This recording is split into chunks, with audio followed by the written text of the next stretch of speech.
and a quick health check on a few of them just to see how they're doing. So if you're new, welcome aboard.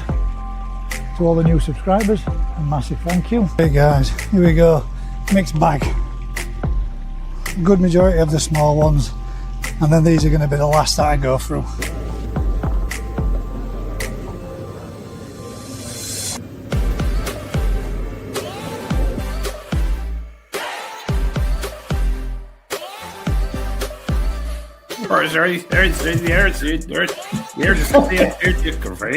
If anybody does want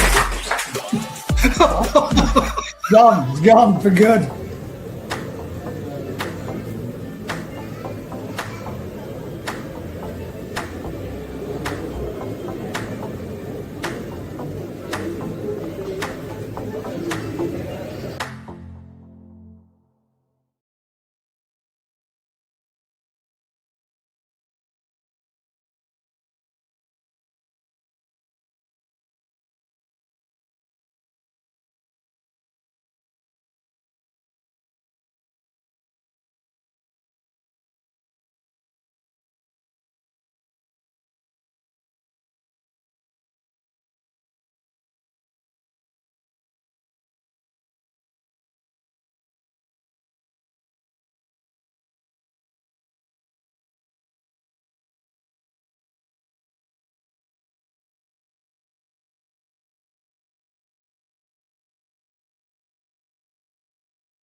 What are you like, you?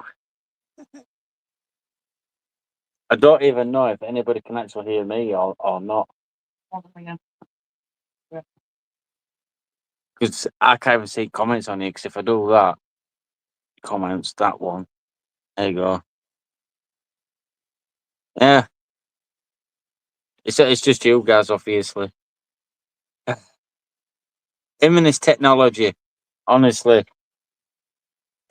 I think he's talking, and nobody can make any sense. He's going to have to start putting a sign up or start typing it, and then write it out.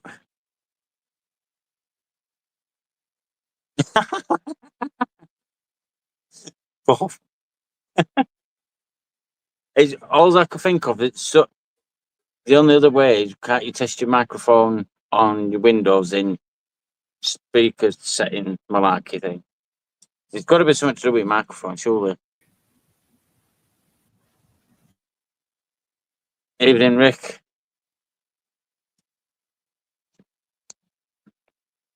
I'm in. You right? What happened? Yeah, just you're slow. I can't really hear you, or you. Well, there we go. It might be working now. It's just Gaz can't hear him. Gaz. That's lucky, isn't it? Oh, he's gone. That's lucky that we can't hear him.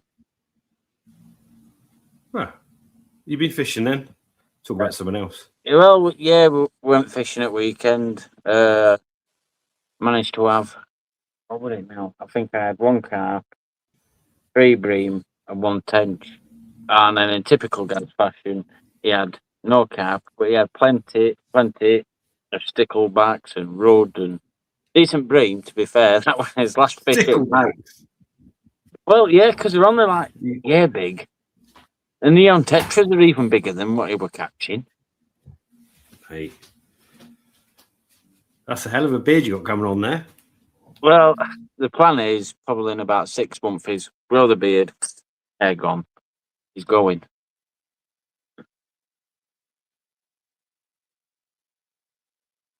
It's got to be something to do with StreamYard, because even Rick's freezing. Or I'm freezing, I don't know.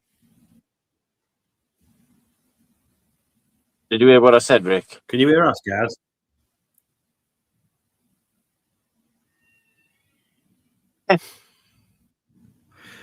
Do sign language. Yeah. But yeah, that's what I'm doing. Technology. Growing the beard, and then head, all of it's gone. He's like, yes, he can hear us. He just can't reply unless he's doing sign language or typing at the PC. Have you turned your mic on, Gaz?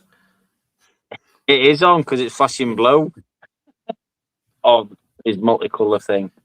I've told him that on my microphone when I was on PC with it, there was a little roller thing where I could adjust my volume.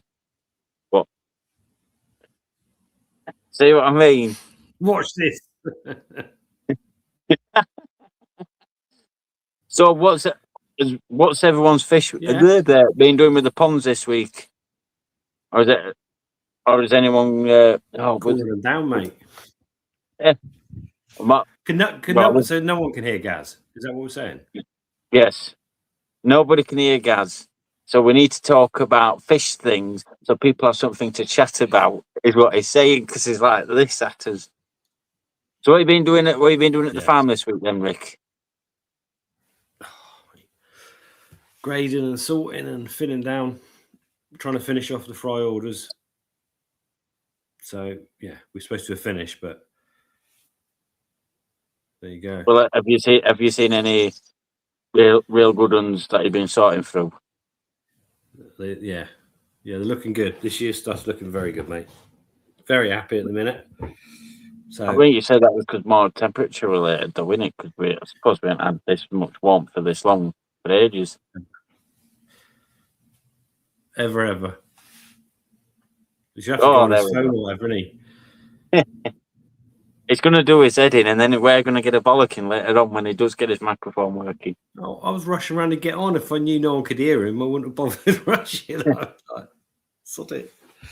Yeah, no, well, I mean it's mega busy, but it's life, isn't it? You want to be busy, because if you're not busy, you're going down, aren't you?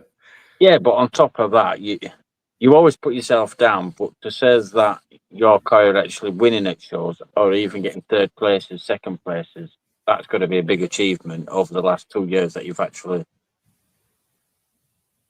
Yeah, I think we'll do 50.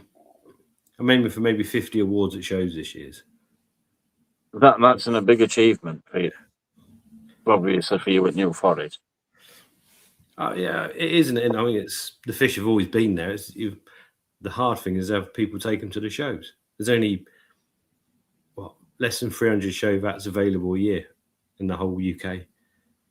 So there ain't many cuts for the number of fish we do.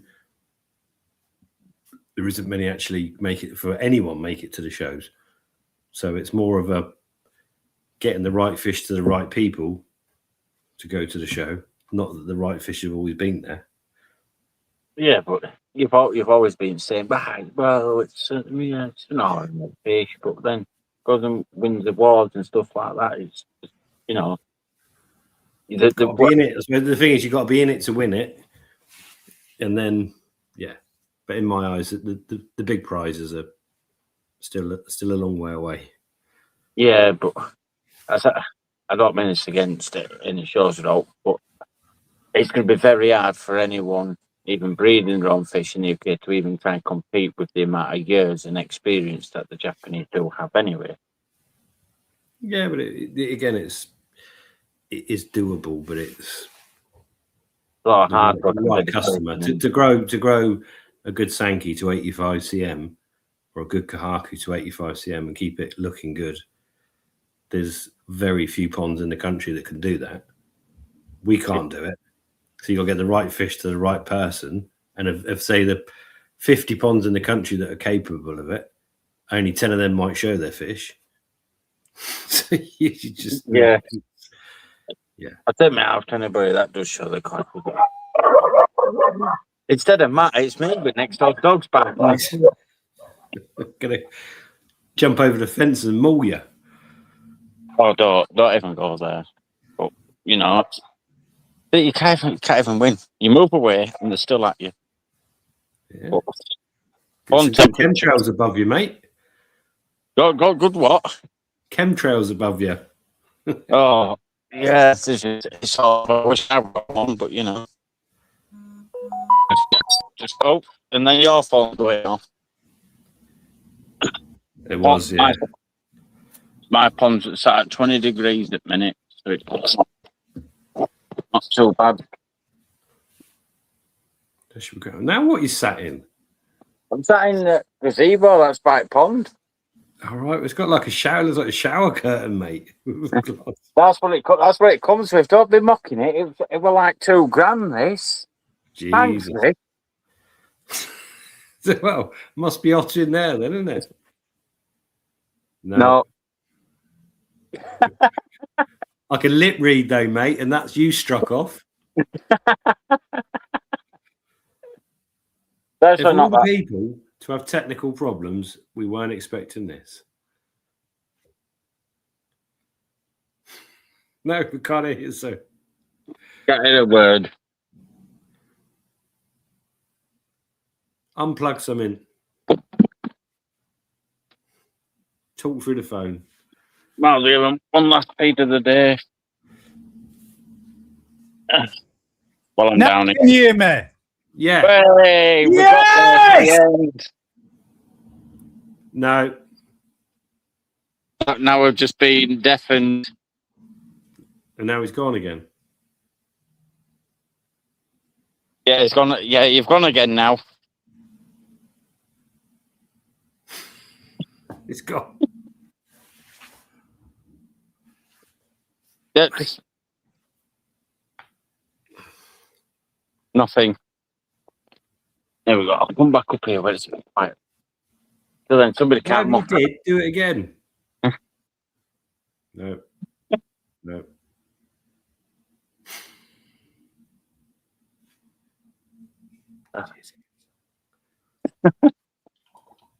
Just have a beer instead. Everything will be right after a beer.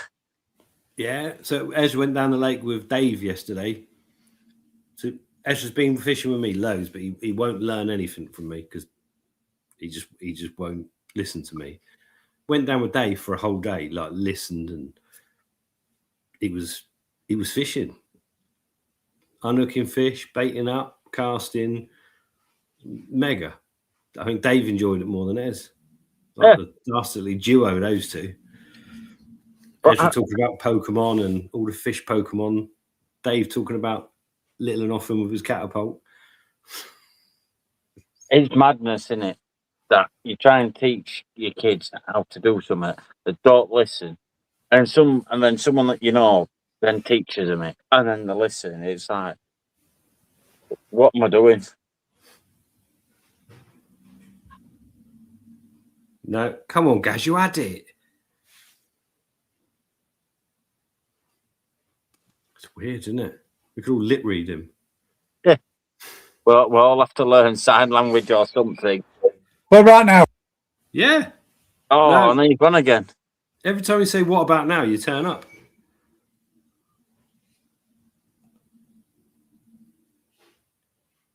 I think Gaz just likes twisting knobs at this rate.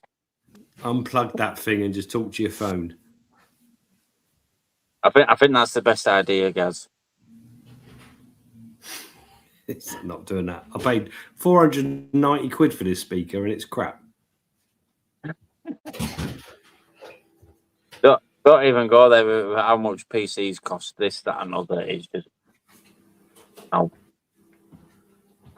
My PC is going out. You are? Whole new type of live with the host on silent. Yeah. Well, we're having a decent chat, you know, and that obviously someone's got into fishing via Dave and listens to more to him.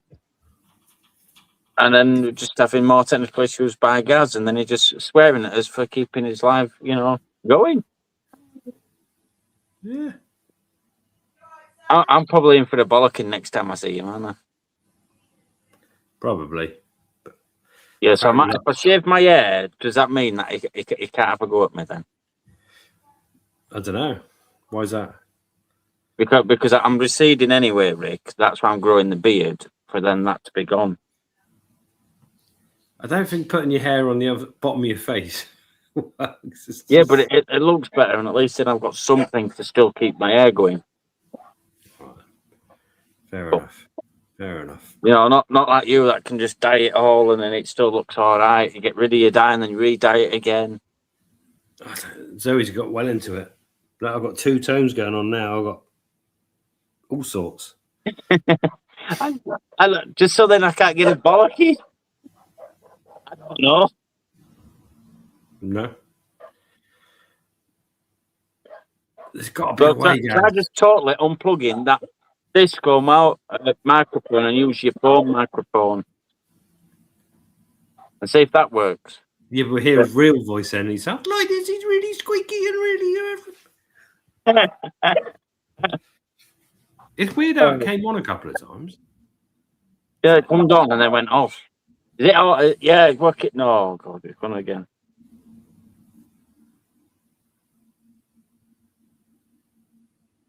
Ain't working, mate. Well, we could live about lip read. Where's Matt anyway? Get Matt on. I bet his work's a treat now. So Matt's doing an open weekend end of the month. I believe it's the end of the month. So yeah, same weekend as a show, I think. Isn't it? Great British Show, yeah.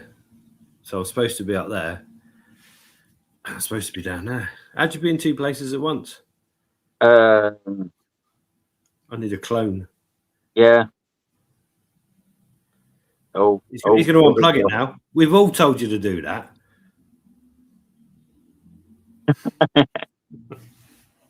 5, Use your phone. 6. You can hear him.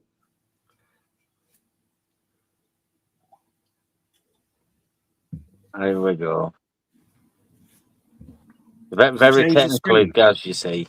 If you say 10 seconds, it's got to be 10 seconds. Oh, we can hear you now. No. No. That's a fucking stupid microphone. Anyway. So have you got any subjects you want to talk about, Rick? Well, Gaz is still messing about with his microphones. Maybe. We started a new food trial this week. Saki Akari colour against Saki Fakari colour. Fake Akari? What do you mean fake? That can't be a fake. I made my own. I think I've nailed it. I think I got it, mate. Is that similar to the one that you made last time? What would it now? Yeah, the manga mix, but That's the one. Yeah. I think I've got it. He's got an idea. Look. Yeah. If he hides, he's got one. Just shut. If we switch the computer off, we'll lose the feed, won't we? Because it comes through him, I think. Yeah. Oh, what is it? I can't remember a show where they're acting as if they're going down the stairs, but they're just moving the red further away from the screen. Oh, that's what we're going to imitate then. But yeah, how long you been trialing your own mix against Saki then? Well, we literally just started it properly now, but yeah, it's not just about the colour and the growth, and so I've got a base food that's the same, and added stuff to make it. We'll see. But then if you make it successfully, is it something you'd be able to sell in your shop to others, or is it just something for you? It's difficult. It's difficult to make it. It's quite messy at the minute. I'm not gonna lie. But yeah, if it works, I reckon I can do it about the third of the price. So it's a big difference, isn't it? It is just I'm running out of koi food, so I was just having a look, and since I last bought that last year, the prices of food have just gone through the roof even more, and I'm like, yeah, and then you go and buy a load of boilies and chuck in the lake for a load of bream to eat. no, the bream do have pellets, but yeah, that's only a tenner for a kilo. A tenner a kilo? Yeah. Well, that's not how much you pay for your koi food. For about two, what would it? 6, would it 4? I think 4 kilos of sake would have nearly 85 quid. I think it was, or 80 quid. Somewhat daft like that. Yeah, £20 a kilo. Yeah, something like that. Well, that was sake. That, but I don't. There we go, and he's going again. He's going to try and sort it because now he's going to do his head in that he doesn't know how to fix it. If it was me, I'd just technical off. Go on. He tells everyone to join. It's so easy. Just follow the link and on you go. Isn't it? Yeah, he tends to do that, yeah. Do I need to come over with my microphone, guys? Will that help you? I think we're just winding him up here, Rick.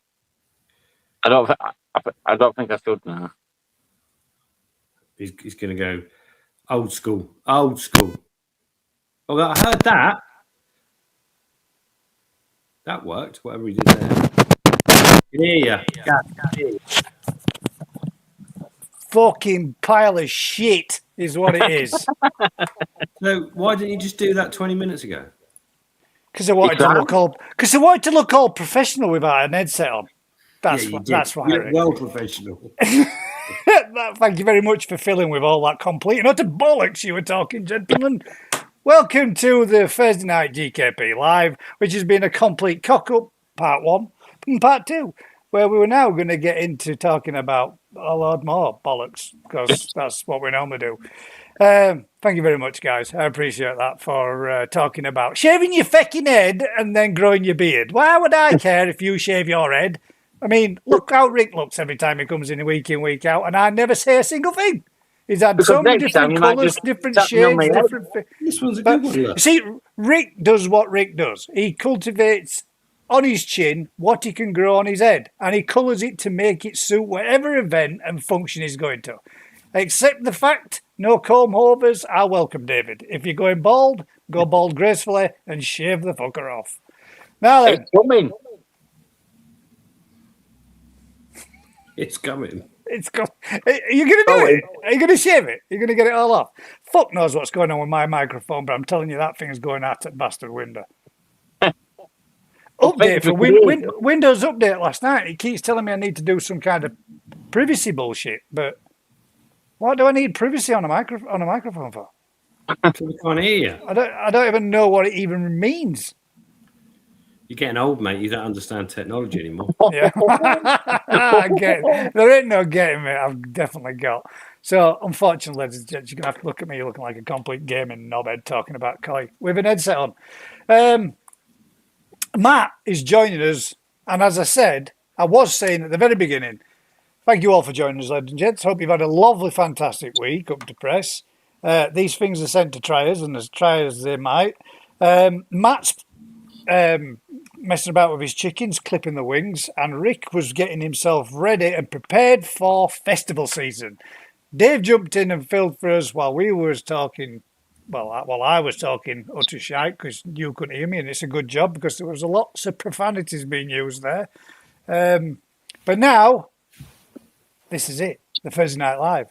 Would you like a re-intro? And we'll kick off again. No. What, did we not have an intro before? Well, yeah, we've had. Funny enough, we've gone live and then off and then back on again with 2 intros. Don't do a third. And you missed them all. Oh, I hope so.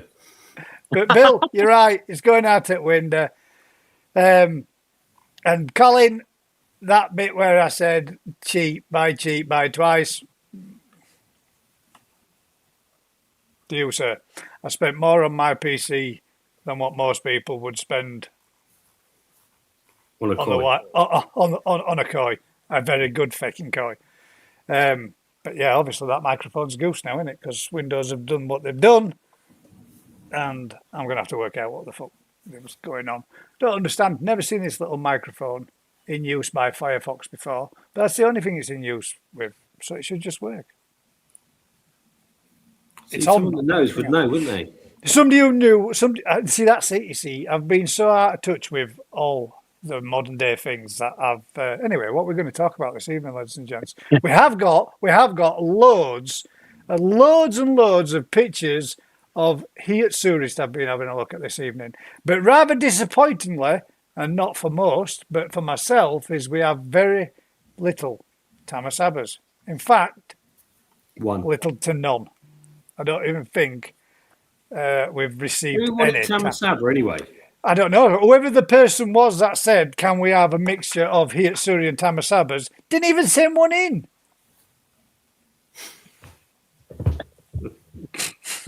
Maybe what they were trying to do is have a look at tamasabas before they go out and buy one. So they wanted to go and see what they'd look like first time. Well, let's see if I can share it. Which one's this one? Right, hang about. I've got so many tabs open now, it's unreal. Close them all. Start again. If I did that, you'll be all gone, and you'll be off to. I'll just go to the festival, mate. You'll just be at the festival, yeah. There we go. Here we go. Seeing as though nobody shared none, I'll share one. Tamasaba number 1. Boom. There we go. We have a tamasaba. So you can all see it looking in its fat glory. There it is. With a nice downward shot. I've just put a video on of my tama. Too late now, Rob. Too late now. Now I've mentioned it. You don't get to come in with a last minute tamasaba warning. But yeah, we have just had one that's been submitted. So hopefully, fingers crossed, we'll have a little bit of them to look at. We have had a late entry from last week's, which was, I know from Siska, a late entry last week from the Ochiba, which is being sent in there by Alan. And he's made sure he posted lots of pictures and videos of his fish as well this evening. So we have got that to look forward to. Some nice Hiatsuris and not so many tamasabas, which is, for some, probably not such a bad thing. Good thing, mate. That's a good thing. Yeah. 2-1. Outvoted. Good evening, everyone. How are you all doing? Ricardo, I was stressing quite a bit then because my microphone wasn't working, and now I've got to wear this headset and look like a complete melon for tonight. My son's let me know that all his fishing gear's come. Thank you very much for sending that, Bob Live, Lewis. Appreciate it, mate. Good man. Yeah. You need to know. I need to know, yeah. Yeah. So let's Just we start a weird topic. Yeah, let's. So let's combine fishing, carp fishing, and koi keeping. Yeah, and a lot of people do both, and a lot of people feed their koi, and a lot of people go carp fishing. And what's probably the main thing in carp fishing bait that people buy, Never. spend shitloads of money on, like stupid amounts of money. Boilies. But what about boilies? What sells the boilie? Tutti frutti, strawberry supreme. Yeah, all sorts of Maple. weird flavors and such. Yeah, whereas you wouldn't think to give your koi any of them, would you? Do you not think that's weird? Yeah, I do. I do think that's weird because koi really do enjoy a variety of fruits. And I mean, I've tried them. I've tried them on blueberries. I've tried them on strawberries. I've tried them on raspberries. I've tried them on segments of orange, watermelon. And to be fair, they hoovered the lot up. Apart from when I put in a half an orange floating, I never touched that. But everything else in smaller pieces or smaller sizes or a whole slice of melon, they've ate them all. But yeah, I've never. Do you know what? I'm going to try it. I've got some bottles in my bag. I'm going to wang some in and see what they do. See what they think to it. That's his. But the boilies I've got are all fish meal based, and they're all Arctic crab and squid. Yeah, that's why you catch snow on them. Dave. Hang on a minute. How many carp have you caught recently, Dad? Recently, 2. Yeah, we're on about Depends level pegging at the minute. Depends about what recently you want to go to. As in the last recent one, none. I blanked on the carp side, but did all right a bit bashing. But yeah, they do roll, Rick. You're right. They are very much.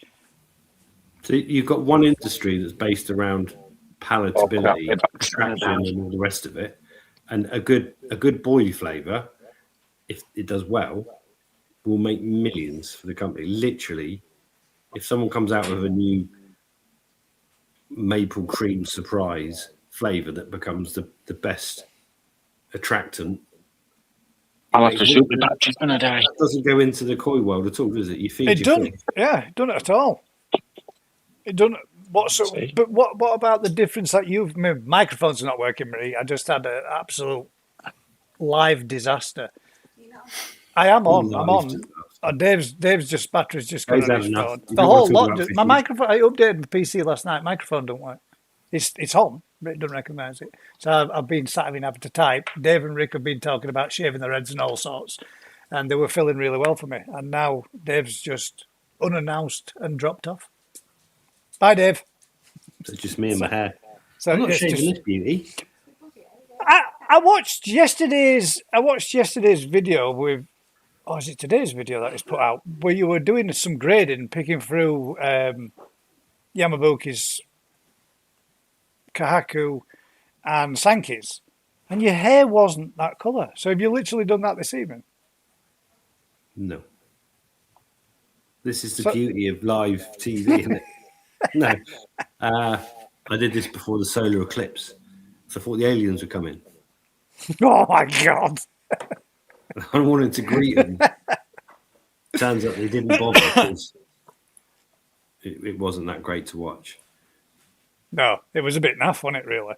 I did, to be fair, I walked out, and as it was starting to change and go dark, the fish in garden were going nuts coming up to the surface. So I thought, I'm going to give you a whole big, massive batch of mealworms to see what they did. And they fed like crazy and then just cruised around for the rest of the night. But they did seem, it did seem to affect. Did anybody else notice a difference as if your fish were a bit, not weirded out by it, but more interested in a bit of feeding? Because mine they were going nuts, following me around garden. So, well, obviously not around garden, but up and down pond. while I went round the They garden. can see the eclipse. They're going, "Oh my God, the world's ending! Feed me, Yeah. feed me." Let me get my last meal in. Yeah. But yeah, I do think it's a weird. For two, you're feeding exactly the same animal, a normal carp or a koi. They're the same thing. Now, when I said this one many industry is months ago, completely dominated with flavor and color and yeah, attractants, and the other industry is absolutely bland, neutral, different. colour-wise and stuff like that. Yeah, they all are though, aren't they? There's nothing fruity or pleasant smell to koi food, is it? Most of them smell a bit garlicky or a bit like average, kind of bland. I've never tried tasting them. Honestly, so if you start reading the early carp anglers, and one of the early ones, I think it was Kevin Maddox, and he had tanks of fish, and he went through all the amino acids and see what reactions and what attractants, and then all the artificial alcohol-based attract. And there's like reams and reams of information about what triggers the appetite of a carp, what makes them stimulate, what makes them, risk getting caught to eat something. And none of that's incorporated into a koi diet. Yeah. It's weird, isn't it? It's crazy. You'd expect it all to have. I mean, there are some varieties of koi food, peaches and cream, that I'm not so sure smell anything like peaches or cream, and they're not even a decent, not even a decent type of koi food. But the nothing else would smell anything like all that, would it? I think Cloverleaf have just released like a treat, an orange koi treat that smells of orange or whatever. But it seems bizarre that there's so much scientific work gone into one side of it, but not catch into these that. carp, Yeah. to attract them and make them eat more and become. You want your koi to be tame, but obviously you're making carp risk themselves to get caught to eat something.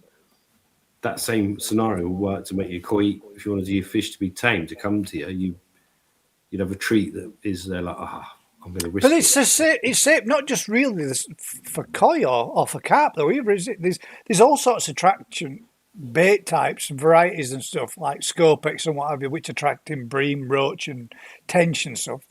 They all have a form of scopex koi food.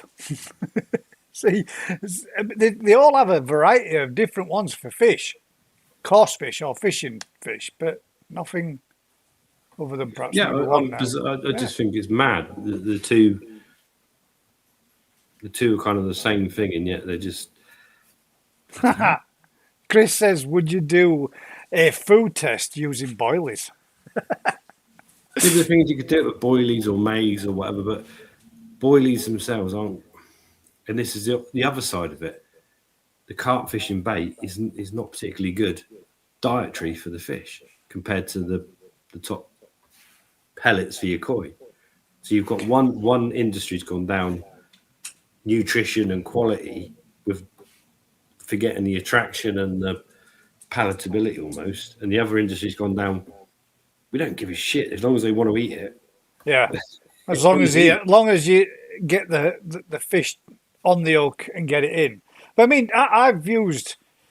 we've been using when we've been going fishing, like using boilers and what have you, and we've been using a bit of baits and some pellets and stuff. But we also obviously took corn, and then I took some chickpeas, and the chickpeas and corn did all right, brought fish in.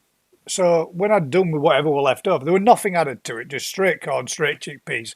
I launched that in the pond, and the koi went absolutely nuts for it. They nailed it all. And I put in a lot. There's a lot of fish in there, but I put in like 5 good handfuls of sweet corn, 5 good handfuls of chickpeas, and they ate everything in seconds. I also give them a good half a pint of maggots at the same time, and they nailed all them what too.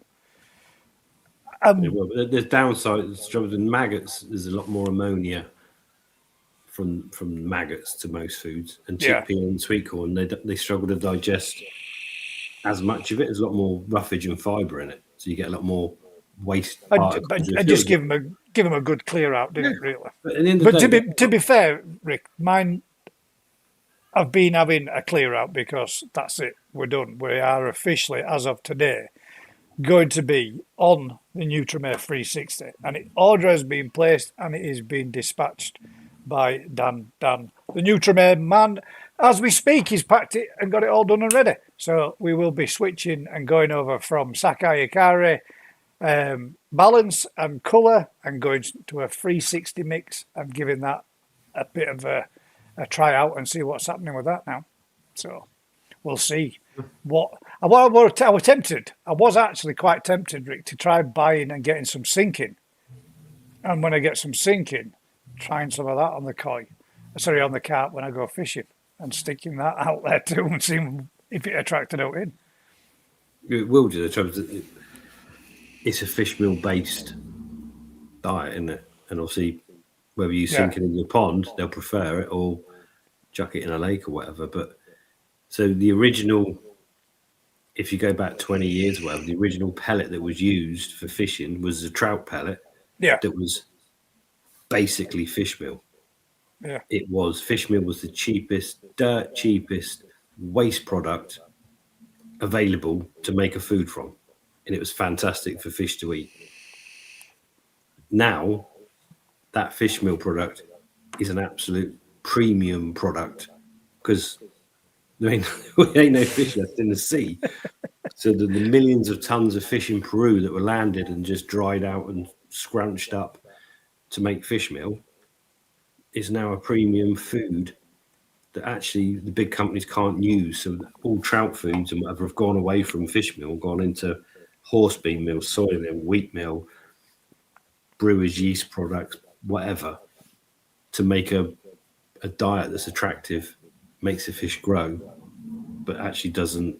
It's responsibly resourced responsibly, whatever. Which is that's how it has to be. You can't. You can't produce millions of tons of fish food from a product that is so scarce that the people that just isn't available. Everyone else is. Yeah. It's mad, isn't it? It's crazy. But and so Coppens are one of the forerunners of using ingredients that are, abundant and environmentally friendly, and they were going down the insect meal route, but they've had to now they can't source that in the manner they need to source it, and they can't source fish meal. So basically, there's no fish meal in their diets. There's no insect meal left in their diets because those ingredients just don't tie in with the company's responsible environmental. Yeah, so that so it's not nailing every other resource that we've got out there just to keep producing it. Yeah, it is.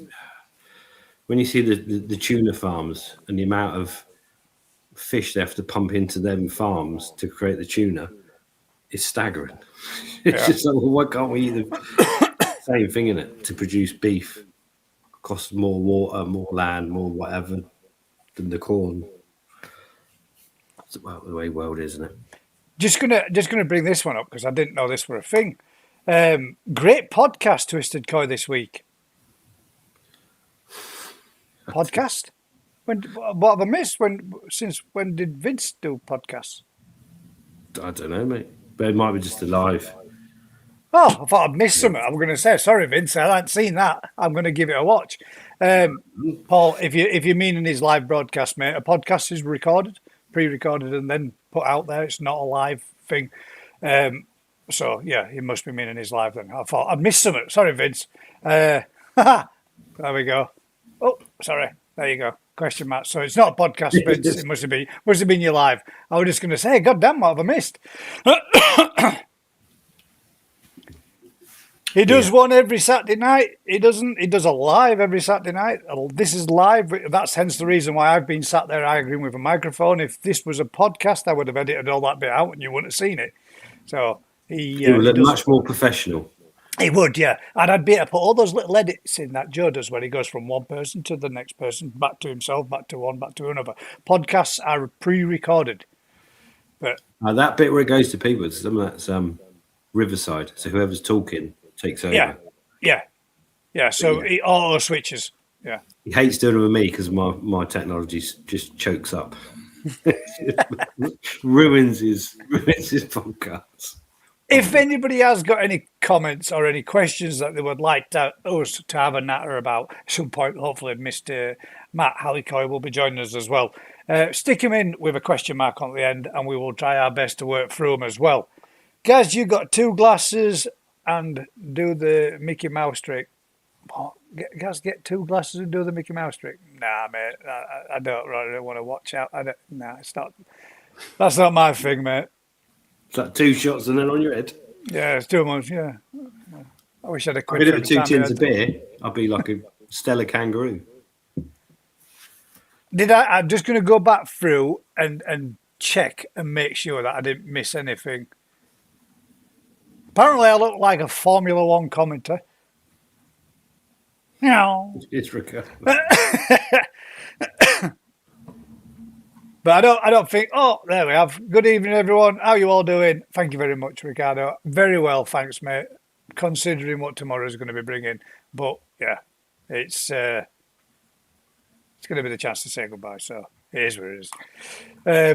Other than that, everything else is absolutely fantastic, mate. Hope you and the family are well too. I'm just going to have a quick whiz through and make sure that I didn't miss anything else. But yeah, I've unplugged my mic, I've plugged it back in, I've done all the other things, I've reset my router, and all that kind of lot, restart my PC.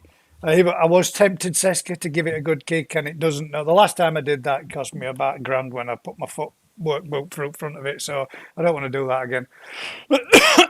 It annoyed me enough then. I don't really want to smash it up anymore. Oh, hang about. What was that? Did I miss another question up there? Then.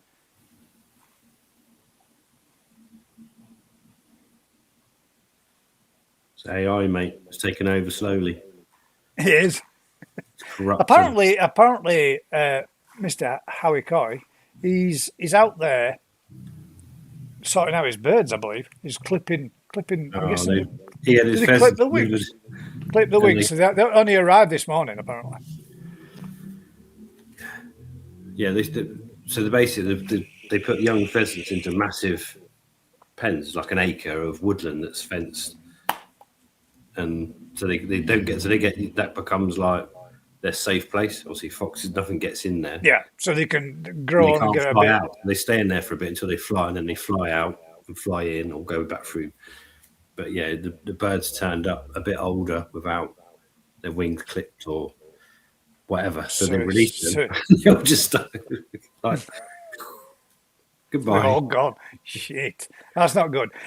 Sean's saying there, so the fish are cracking on now in the food trial rig. The army, I've got to admit, I was just sat chilling and I watched your little video and I watched what you were going around and having a look at them. And they were, mate. Those fish are now actually starting to put some good size on them, aren't they, in the food trial? I know you were talking a little bit about the picking and the grading that you were going through, and you actually turned around and said from 7,000 fish down to 1,000 down to 200 and odd, so that the fish that you've actually got there is 1 in 1,000 fish. One in every 1,000. That's the one. The final pick kind of thing. Yeah. But the ones in the food trial aren't that batch. That's are the ones in the food trial Tosai going over to Nissau then? Yeah. Ah, right. Yeah, so they started in May at 15 cm Tosai, and they're now going through their second summer, which is when they're Nissai in it. So yeah. So the ones in the Munga tunnel now are probably 45 cm. The ones in there maybe 30 centimeters. Same fish elsewhere on the farm might only be 15, 20 centimeters. And this year's stuff that's a whole year behind, some of them are 15, 20 centimeters. They were saying the difference between... That's just what winds me up a bit. So people will sell Tosai, which... Pin your ear... Oh, I can't hang about, guys. Pin your ears back for this one, because the industry is having your fucking pants down and has been having your pants down for quite some time, to a degree, in the sense of you going out there and you're buying Tosai, and the Tosai that you're buying aren't necessarily Tosai. Yeah, but I think it's one of those things. It's a bit lost in translation. It's one of those people can bend the time scale, and I understand if you've brought a load of fish in May from Japan, and those fish are tosai, they are basically 1-year-old fish. Yeah. By the time you've quarantined them and then get now, this is the back end of the summer. Those fish in Japan are 45 centimeter Nisai, Yeah. but the ones you're selling are 15 centimeter, and you still call them tosai because you can't say, well, they're Nisai. But so just say date of birth. These were born in 2020. I personally think that's the way that it should be done. And if it were done with a date of birth, it would make it a lot more ethical. Yeah, it'd be ethical, it'd be sensible. Why use a term that A, most people don't understand, B, it's twistable, because the Japanese probably say, well, yeah, they are still tosai because they've not been put out for growing. But in reality, what it said is that fish is 15 centimeters at the end of this summer. That's stretching it somewhat, though, isn't it? 50 centimeters because they've gone out for growing. Yeah. So, yeah, it makes it a little bit of a difficult pill to swallow when you're paying good money for a decent tosai that at end of season should be triple its size and be a Nisai. Well, yeah, but then this is. It does make it more attractive. The clarity comes in, isn't it? If those fish were born in May 2025, now those fish, you can't still be selling those fish technically as tosai because they're not in their first year. They're now in their second year, and their siblings are way beyond that, aren't they? Yeah. I mean, for example, how you do it, Rick. For example, how you do it. If you're spawning and producing fish as you are down there on the farm, so those fish go through till the following season, and you start spawning and doing again. Those fish that you've got coming out are this year's tosai, and the ones that were done the season prior are going into Nisai once that new spawn starts, aren't they? Yeah, but that's regardless of the size. Yeah, but a lot of it is how perhaps if they're put out for growing or kept back for selling. I get why you do it. If you've gone out and brought a load of tosai, which every person that sells Japanese koi will do, if you're selling them now, if you put that term on chibi nisai or jumbo tosai, there's a massive difference, isn't there, in terms of what people think or will pay, and yet it is the same fish. Yeah, those, and they're not even some. In my jumbo tosai needs to be 40 centimeters and less than 12 months old since it was born. That's it. That to me would be the true definition of a jumbo tosai. Less than 12 months over 40 cm.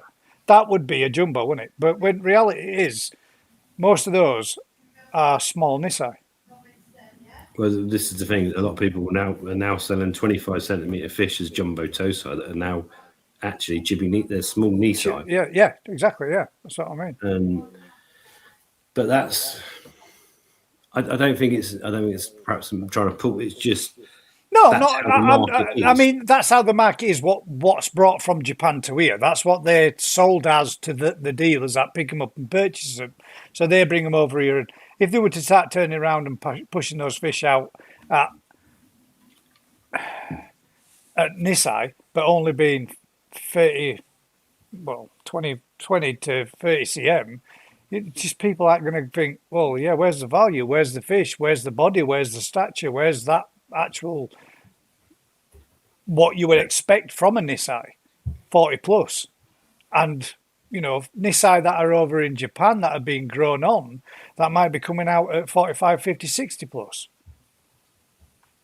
And that's the thing. It's just, we've taken a term from Japan, like Tatakoi, and misconstrued it or misused it. Why mess about? Just be boom. These fish were born then. It doesn't matter. It doesn't matter if you know that they were born hatched last year and they're 15 centimeters, but they've not been grown. They've Yeah, literally just gone through that process. Those fish will grow like rockets when you give them a chance. Yeah, right But if you don't give them a environment. chance, they won't. And that's, they're 25 quid each, 50 quid each, rather than a knee side that someone's buying in the autumn that is 50 centimeters. It's going to cost you 500 quid. Yeah. Because there's a massive difference in the costs to the farm in Japan and all the rest of it. Those knee side that they're harvesting are a lot more expensive than the tosai you bought earlier in the year, and the same fish. Basically, they've just had a completely different environment. We do the same. Unscrupulous dealers will always try and baffle you with bullshit, and you know what they say: bullshit baffles brains. But it doesn't need to. At the end of the day, if you just went, these were born in 2025, there isn't an argument then. Exactly. I personally think if you get a certified fish with a certificate, if it's stated on it, born date, spawned, born, hatch, whatever you want to class it as, whatever you wanted to put it, and it said 2026, come 2027, that fish is 1 year old, and then you can pretty much think that the vast majority is, and I'm not slagging anybody off when I'm saying this, and if you think I am, well, tough shit, but you can think the vast majority of us out there have probably got fish that we believe to be Nisai, Yonsai, whatever they might be, but they're all actually really a year older than what we believe them to be. The vast majority of them. And some. And some that would be sold already as Nisai would probably be Yonsai already, and maybe being held back a year or so, if not more. It happens, but it doesn't. The thing is, it doesn't. If the quality of the fish is right, and if you know when it was born and how it's been raised, you can make a correct decision as to, what you should perhaps pay for it. So so our fish from last year, we're selling some at 10 quid each, and they're 5 inches long, and they've had zero heat. They've literally been harvested in the autumn, held over the winter. They're now very small fish in their second year. They're a tenner each. Yeah. We've also got the same brothers and sisters that have perhaps been in a heated tunnel for better food, lower stock density, more money put in.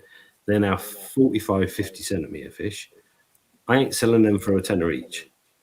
I want multiple hundreds of quid each to cover the cost. They're exactly the same age in terms of when they were born.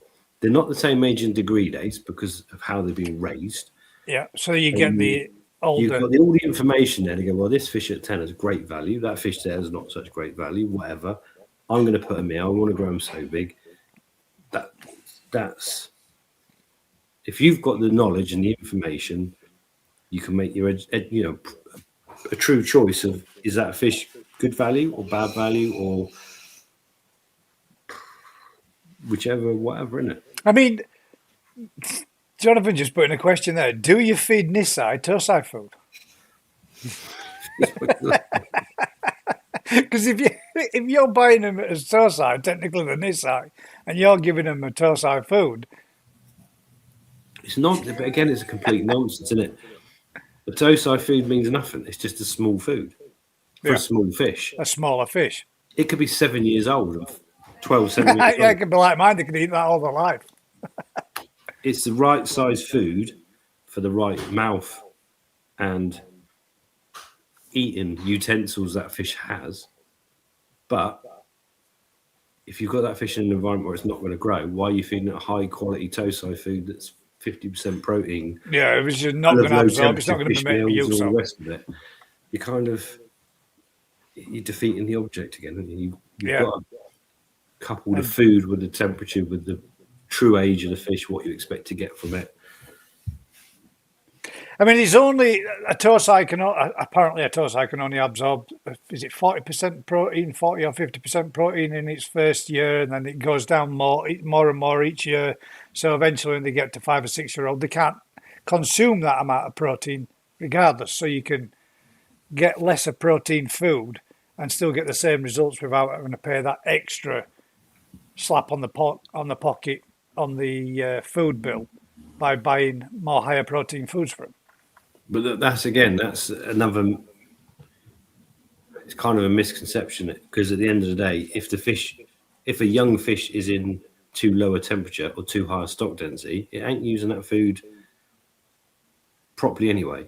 Yeah. So a 12-week-old fry could use 55% protein as long as the water was 28 degrees and the water quality was mint and all the elements were in place. That fish will grow it will grow a centimetre every 5 days.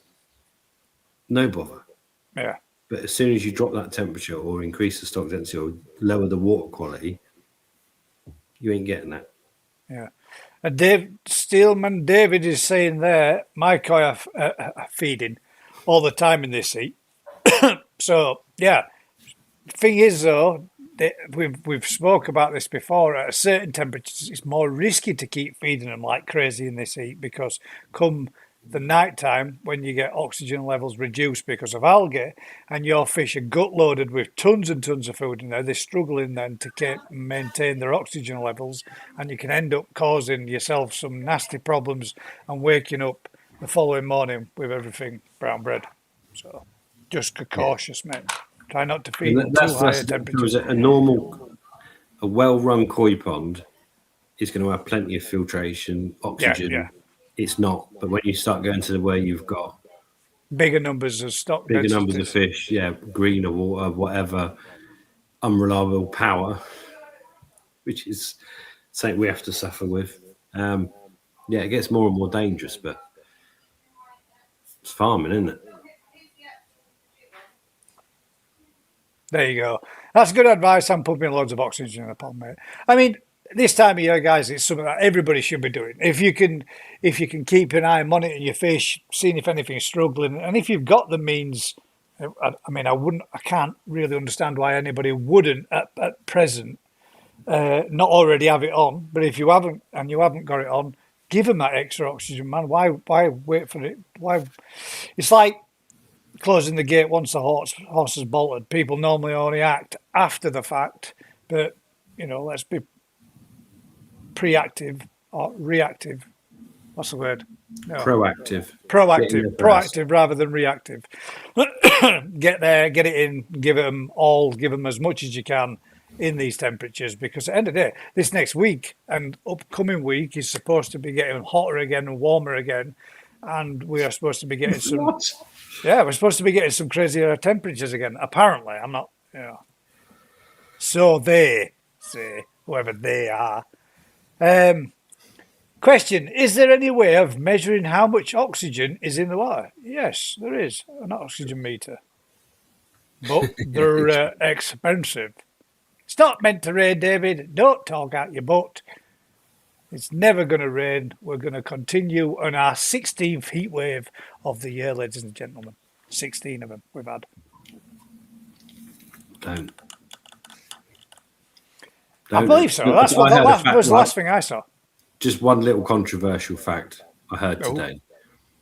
Since the last reservoir was built in this country to hold water for... I think I might have heard this. Right. 10 million people live in this country since the last reservoir was created. Yeah.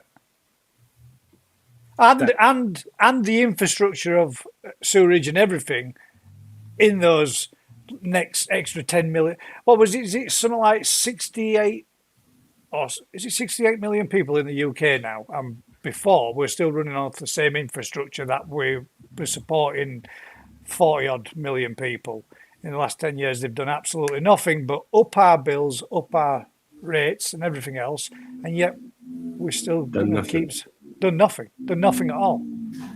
Not built another single. Staggering it. 1992, it was the last reservoir built in this country. Yeah, crazy. Just, I don't know. At what point does someone go, yeah, we're in trouble here? Well, even he agrees. Even he agreed. He's racing to the shop to buy some bottled water because that's where all this fecking water is, in plastic bottles stored in shops and warehouses, for God's sake, man. I see. Anyway, forgetting that, because that's just mind-bogglingly crazy. We need reform.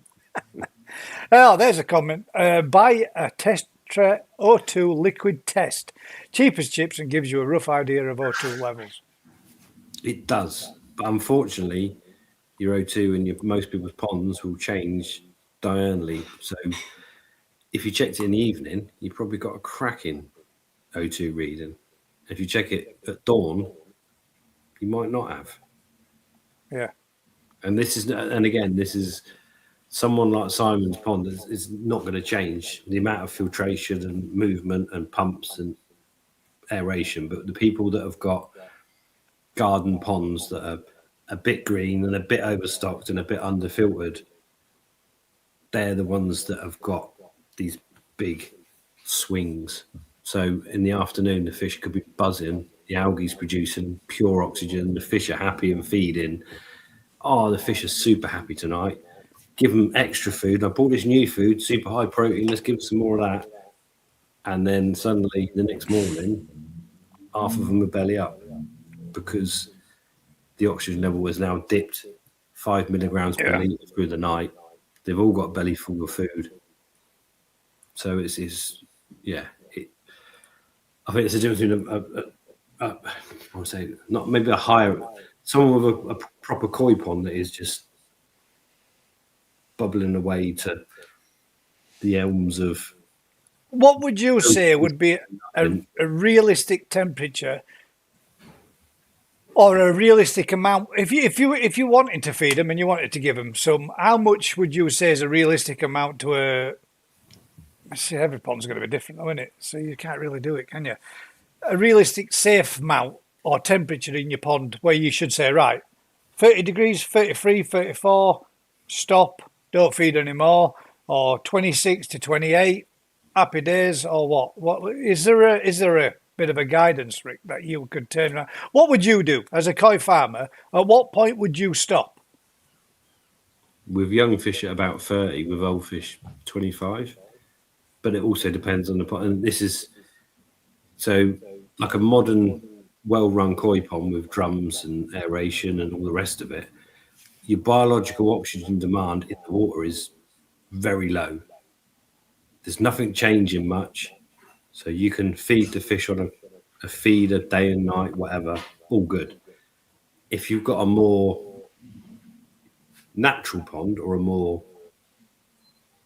normal garden pond scenario, you've got a much bigger amount of waste in the filters and in the pond, which is consuming oxygen. You've got a lot more algae that is putting oxygen in during the day and taking it out during the night. You've got so many more variables that those fish could be so hungry in an afternoon, absolutely climbing out of the water, and all your big fish are going mental.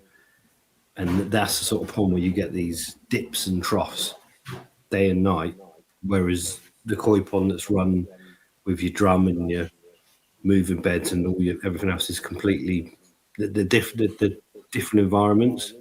Yeah, there's a farm we're working even further down the road where we're using all that shit to our benefit, all that algae and all the biological oxygen, all that stuff creates an environment for us to grow fish. But as you come into the autumn, you go into a knife edge, and that's where you see a pond and you walk around and you go, actually, no, they're not getting fed today, and actually we need to drain and move them or do something about that, because that is the algae's about to go, the oxygen's going to go, and that's where fish husbandry and knowing what you're doing saves a pond of fish or doesn't save a pond of fish. And that's why I get twitchy later in the year if I'm not there every day. Well, I've heard you saying it many a time on videos and stuff, and when we've been there in the past, like you've been getting twitchy bum because this is riding that edge of, if I keep going and keep pushing, I'm going to lose stuff. So we're going to have to make some massive changes, reduce numbers, split them up, pump it out, top it back up, whatever. The other day, that was the reason we did it. And rather than netting if you net a pond and put the good ones back, you've got two reasons why I don't like doing it. Because if you miss a load of fish and you put your good ones back, you've still got twice the number of fish you want in the pond, and half of them are crap, and you're feeding the crap. Yeah. And also, all the shit that's in the pond is still in the pond. If you're in a situation like we were with that one, we were lucky, we can actually just net it, drain it, completely clear it, refill it. The fish go back to a brand new pond. And it's not like a brand new pond where you've got filters, it's a brand new big pond. I can't do that all the time, so I have to weigh up just by removing X amount of fish. I help by doing a certain, the trouble is you can top up a pond and do a bit of a water change, but you don't, in reality, you don't change nothing. Algae will double in 12 hours. So if you've got an algae problem that's good when it's growing and healthy, great. But when that collapses or dies, you can strip 70,000 gallons of water of oxygen in 2 hours. So as David Cook's put in there, gas. So it's a good idea to put air on at night. Yeah. It's more important at night. More important. But also, when you put air on or whatever, you ponds naturally get thermoclines and stuff, so you get different temperatures. So again, a pond that's got bottom drains and a good turnover, that's irrelevant. Yeah, because it's drawing it out and put it back in. A pond where you haven't got that kind of turnover, you might find that the duckweed and algae and crap on the surface is actually keeping the temperature a lot lower in the bottom of the pond, and the fish are happy. And you put an aerator on, and yes, you put an oxygen in the water, but actually you're also turning over. Yeah. Same as you would be doing in the winter months. If you're taking, because you've got your warmer area at the bottom and you've got your air stones down, and you're banging your air in to keep your pond from stopping from freezing, or the surface from freezing, but you're actually taking that warm and taking it out and bringing it back up and make it chilling the pond off more. So same again in your. Yeah, so in the summer, the opposite is you will get thermoclines. So one of our mud ponds will probably be 35 degrees on the surface in the blanket weed or the weed around the edge or whatever, and the bottom of the pond might be 20 degrees. So you've got a massive difference, and the fish will move up to the layer that they're comfortable in, where everything's good. But if you suddenly start turning that pond over and remove that shade, you can take the whole pond up to a temperature that becomes dangerous. So, yeah. Got a couple of questions. Sean's put in there. Question for Rick, please. I watch the German channel, and he's always on about 30 grams per cubic meter water and stop feeding at 5 p.m. Well, I mean, it's really more of a statement than a question, but yeah, but that could be their feeding regime in an unfiltered pond, and obviously, yeah, if you without knowing what the scenario is for that, it's kind of I can't really help you. But basically, if you're stopping feeding earlier, they're getting some of the food out before the oxygen level goes low. And so a lot of natural ponds, you'll find that the main feeding time for carp is first thing in the morning. We're going to go to that one, I know, because Si's just put in about that. But Jonathan's saying there, which suffers most or quickest in a power cut then? A more natural type pond, or a pond that's got, your big drum his Zeepers playing in and out, or your big drum filled dogs just sprinting in and out, is just running out in and out of garden, or would it be a pond with a drum, bottom drains and everything else, etc.? No, if both get a power cut, which one's going to suffer the worst quickest? If all things were relative, which they generally aren't, so normally a pond that's got a bottom drain and a drum web is very heavily stocked, but it's actually got a really low organic load in. So the only thing in that pond when the power goes off taking the oxygen is to fish. There's nothing else in that pond taking oxygen. In our shop where we're using the filters in the ponds, they're a nightmare Because if you have a power cut, all the bacteria that's in the pond is going to then take the oxygen quicker than the fish, and the fish are then going to die really quick. And in a natural scenario, it depends when the power cut is. If it's during the night, you're in deep shit. If it's during the day, it will have no effect whatsoever. Yeah. So I guess perfect storm scenario, either of them, which is going to be, So both could be a nightmare depending on environment and timing. Yeah, and also bigger fish suffer worse. So oxygen, the bigger the fish, the bigger problem you got. The surface of the gill of a big fish is the same as a smaller fish, but their oxygen demand is much higher. Which is why if you're growing big fish, you need to get temperature lower because there's more oxygen available. That's just part and parcel with growing fish. You can't grow big fish at the same temperature as you can grow little fish, because little fish can convert oxygen to body mass much quicker than big fish can. So I'm guessing that's also the reason why it's a lot more difficult to get bigger fish bigger, because you can't do it through the heat because the oxygen level's less. It's easy to grow them. To get mass on. Centimeters, the first couple of years, really easy to grow them. After that, you then have to have a much better environment, because you can't use the kind of heat as a bit of a cheat. You're building the body mass without them being able to tolerate the high temperatures. So you've got to drop the temperature so you convert, everything becomes slower and less. Yeah.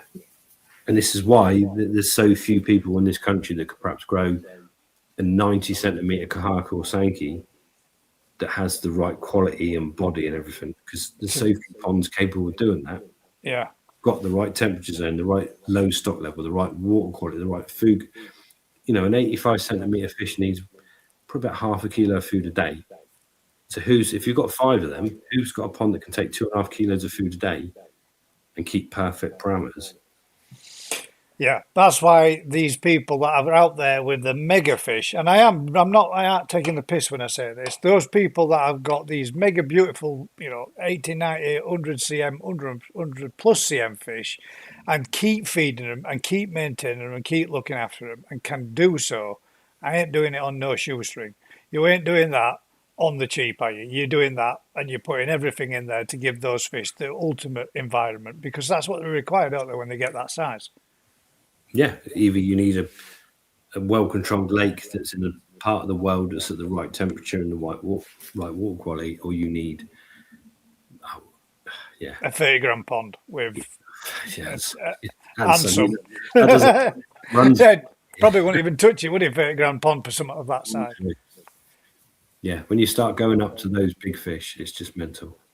We've got a question there from Si, which I think there's an element where we were talking about, I know, coarse fish, carp fishing, whatever you want to class it as. But here's a question. I've noticed my fish seem to come alive more in the evening. Is it just part of their biological body clock? Do they respond to the air changes in small bodies of water? I think fish become, from my understanding of what I've done and what I've fished and been an angler, that there are 2 times where you get a peak in catching fish, and that's last light and first light, and they become more active at that time because that's naturally when they would be outsourcing and looking for food more. Would that transfer over to the same to koi? Would they become more active at evening, late dusk till dawn? Those triggers are still the same, aren't they? So a natural fish, and what's always kind of surprised, that the first thing in the morning feeding is when the water is at its worst. In a natural pond, the water is probably at its worst time in terms of the amount of oxygen available and whatever, but that's when the fish feed most. In reality, there's probably a reason for that, because if they fill up on food then, they've got all day to make the most out of it, yeah. Rather than if they filled up in the evening and go through the worst time to digest it when the oxygen. So that makes sense. There's probably a real, there's a reason for, and every bit of wildlife. I mean, evenings and early mornings. When do you see duck flights? When do you see everything happen? That's when things change and insects start moving at dusk. That's when all the insects go, all the mosquitoes go. That's when you go out at night and you get absolutely eaten alive because every midgy bug comes out in the evening. That's food for a lot of fish. Early morning, I say that's perhaps the time when bloodworm or whatever are most active naturally. That's when the fish feed best because they've then got a whole day of higher oxygen to deal with that. And those things, although it doesn't relate naturally to your pond, that genetic makeup. So that behaviour is still naturally within them. Yeah, and it's because it does, doesn't it, Rick? You know yourself as an angler that and anybody that's watching that's an angler, you'll know that some of the best fish you've ever caught, you've ever had, have been on the brisks of it turning nighttime, or just as before, as dawn breaks in the morning. You get some of your best catches or some of your most activity within your swims that you're fishing. Yeah, I mean, a lot of times, especially like you go to France and you fish lakes, you have 2 or 3 hours in the morning and a couple of hours in the evening, and the rest of the time, you might as well not be. You will not catch fish. There's just nothing's really happening. Those fish feed naturally at those times. That's just nature, and it ducks fly naturally in the evening and the early morning. You know, you wouldn't. If you're a duck hunter, you wouldn't go and sit up at lunchtime trying to shoot them because that just doesn't happen. They fly at those times. So yeah, there's something ingrained into them. Why do they all spawn early hours of the morning? I don't program that. I didn't make that happen. It's just that's what happens. So you just got to go with that. Again, though, that'll be a time and a period where there's less predators out and about and doing what they're doing is more safer in the cover of darkness or that kind of thing. They don't think that, that's hardwired into their genetics. They don't just go, oh, let's spawn. It's nearly midnight. Yeah, it just happens. That is when it happens. Cool. There we go. Nigel's asked, on water testing, had an ammonia spike at 0.2. Did a water change, still at 0.2. Then tested source water from the tap contains 0.2 ammonia. What can I do? Don't do a water change. Just let your filters deal with it. Cut the food back. Maintain. And make sure you give your filters every opportunity to deal with it. Or go out and buy shit tons of bottles of water from supermarket, tip them all in. Because that's where they all are. The good water's all in bottles. I think, a lot of the time people's pond water is better than what's coming out of the tap. And they do, I've been told I've got to do a 10% water change. Yeah, but what? Unless you know why you're doing it, why you're probably putting in worse water than you're starting with. Yeah. Maybe you need a water change because you need more KH. So buy some sodium bicarb, buy some clays, buy something. Keep the water you've got and keep that water good. But then you go into all that elements where a lot of people, Rick, got turn around and say, yeah, they're putting all these chemicals in your pond. I don't like doing all this and just rather have natural water. But you can actually maintain your pond as is without ever changing other than evaporation and keep a pond perfect by adding all the other elements that you require. Well, you've only got to add what gets used. Yeah. So be it calcium, be it magnesium, whatever's being used by your filters, by your fish, if you replenish that, then you're basically keeping an equilibrium of what you're trying to achieve. By dumping some of your water and putting in chlorinated whatever's coming out of the tap at the time with carbon dioxide jammed in it to make the pH low enough to make it drink worthy and God knows what else, you might not be doing yourself any favours. And hopefully, ladies and gents, no, there's no hopefully about it. We're already in discussions. We're already in chats. There are going to be, hopefully, we're going to have some people coming on. A gentleman that knows a lot about all this kind of information, and he's going to be coming on and sharing us some information to tell us all these things about water qualities and everything. So bear with me, in the very near future, we should have a special guest that will be joining us. I'm not going to mention names or say who it is, but they will be coming on, and there will be a good chance. And I'm not just saying this for me, there will be a good chance for me to understand and learn and get some knowledge, and I guess everybody else that doesn't already know or use or do these type of things, and why it's a good idea to, or what, the questions that you guys can put in there and get your chance to get some of your questions answered. all about water topics and water temperatures, water qualities and such. So keep your eyes out for the near future, guys, where there's going to be a special guest that's going to be coming on and join us and doing an in-depth discussion evening. Oh, no, I'll take that over then. I'm going to ask him so many questions. That's why, exactly why I said to him, this is why I think he's going to be brilliant, because the amount of the amount of questions that I know you're going to put to him for this, that, and other, which I think will make for some really interesting topics where people will learn a heck of a lot on that particular evening. So keep your ears pinned out, guys. I will be posting it. When you see it said with special guest, then you'll get to see who it is when he joins us. I'm keeping my cards to my chest because you have to do these days. But yeah.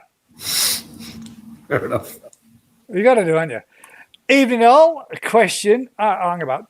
I will read this one first, then I'll go back because there was another one that was put in there. Evening all, question. Is there a way to stop oxygen dropping at night? Is it a light issue, atmospheric? Could you leave... Could you leave the light on, baby? Yeah, could you leave the light on and think if you've overfed? All of these things, kind of. A normal light won't help you because...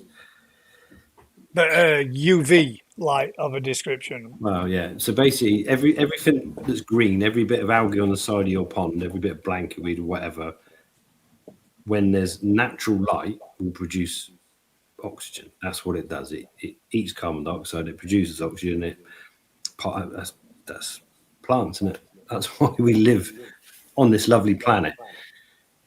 As soon as you lose the light, they go in reverse and they'll use oxygen and release carbon dioxide. So this is where during the summer, it's great because your day length's really long and your nights are really short in this country. As you go into the autumn, they condense up. So your day length gets shorter. So it produces oxygen for a shorter amount of time and goes in reverse for a longer amount of time. You've also then got the hotter water it is, the less oxygen it can hold in the first place. The warmer it is, the more oxygen the fish need. And the warmer it is, generally, the more you feed your fish because the more they want to eat. So all these things use up oxygen. So if you've overfed and you're worried, then by increasing the aeration rather than the light is probably a better option because you're not going to produce the right light to get all the algae and blanket weed and whatever. And all the bacteria in your filter is the biggest user of oxygen. So you've got to aerate your filters, aerate the pond, the way the water, so everything you can do to mix air and water, you're going to it would be my guesstimation, the most times that most people would switch their air off would be when they would think and heat of the day, hot, warm water, the sun's baking down, I'm giving plenty of oxygen. When in reality, it's really the other way around. Nighttime, when they really need that level of oxygen. And perhaps maybe winter months, where you could reduce that amount of oxygen because you've got more saturated oxygen in your water when it's colder. It sounds like a lot of people would be going down the line of trying to save a few quid and knocking the pumps off on the night time, when really, in reality, you'd probably be turning it off at the worst time.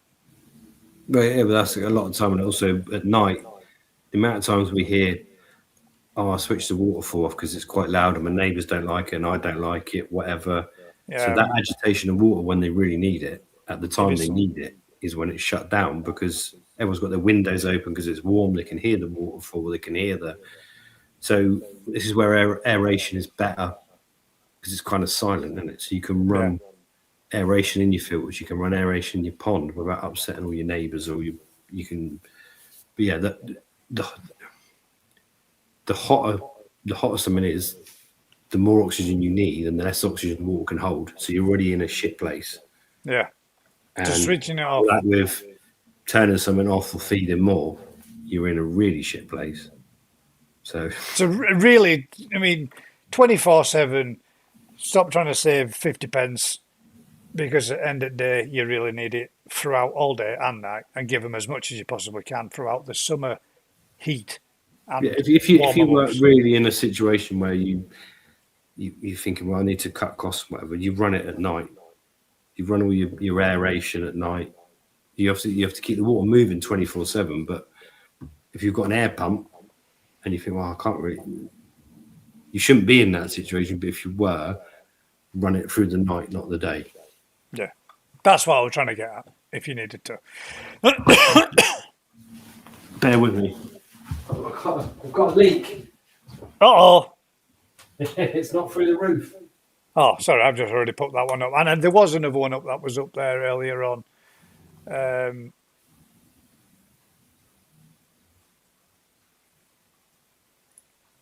So you can turn your pond over once per hour so you don't get spikes and build-ups. What is it?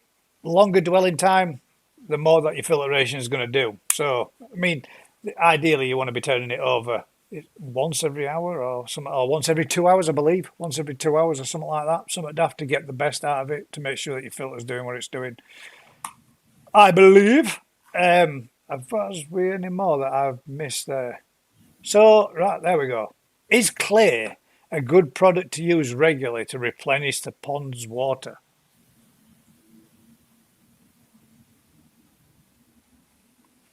I'm going to answer this one for what I think. And I think there's lots of products that are sold at lots of gimmicks.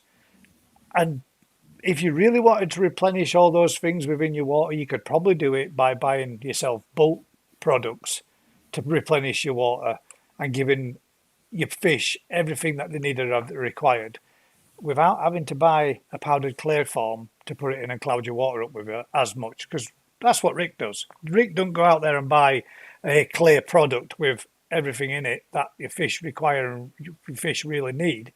He uses the elements that he requires but have been saturated and used up within his environment to keep it exactly as it's required when the fish are in it. So we'll get him to tell us if there is that type of thing or if there's any real benefit. Don't get me wrong, I'm not saying that there are no benefits to using clay, but I think you could probably source your own stuff and get better products and use other products that would be cheap bulk-wise and do a better job. Clay. Is clay a good product to use regular to replenish your pond water? Or would you advise more really to use the products and stuff like you were just saying then to replenish whatever minerals have been consumed by your filter, by your fish, absorbed up with everything else in everyday running of a pond? I like some clay. Clay is just ground up rock of different. It's different in where you buy it. Bentonite clays. There's so many different. It's like saying chucking sand. Clay is a term for different ground up mud everywhere. So yeah, clays. I like using clays. I use our own clay from the farm. I buy clay. But in reality, if you've got a KH problem, clay's not the option.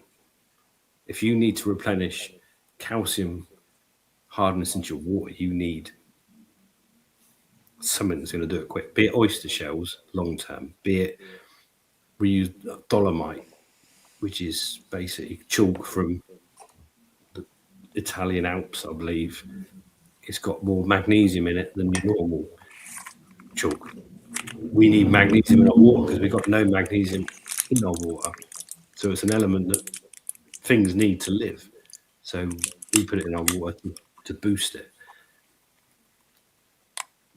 Sodium bicarb, you've only got to look at every fish dealer that runs a lot of fish in a system. What's their go-to product? That's the go-to. Sodium bicarb. Hang that in.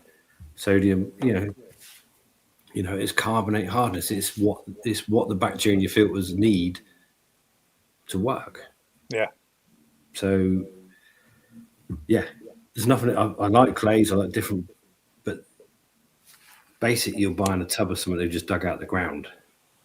So you need to know why it's been dug out that bit of ground.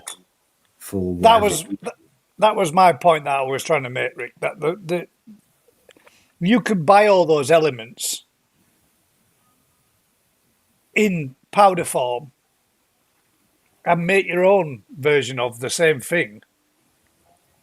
Yeah, to a point. Not to a point you could, without having to add an expensive branded product. That's what I was getting at.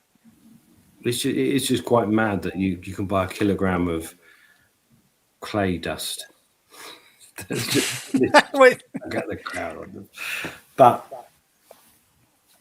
on the flip side of that, there's some products that are phenomenal, and that pond detox stuff, I can't knock it. They won't say quite what's in it, but I think it's probably ground up forms of clay and forms of zeolite, and zeolite is something that people don't. It's a natural mineral that just absorbs ammonia. Yeah. Great stuff. If used right, you can't. Why put it? Sometimes marketed putting your filter in. It's great for a little bit, but then what's it doing? It's saturated, and then it'll dump the ammonia. If you put salt in your pond, or it's not doing anything, it's one of those. If you know, I would have thought, like a guy such as you, Rick, that goes, oh, koi food, buy this one, and then get all these other elements and powderize them, soak them all over your stuff, would have had that down to a T when it comes to all the elements that you would need in for your pond environment. So you'd have a bag of ground up clay with zeolite ground up and everything else, and just think, right, on a weekly, I'll go around and 1 scoop of that, 2 scoops of that, bit scoop of that, mix it all in the pond to go.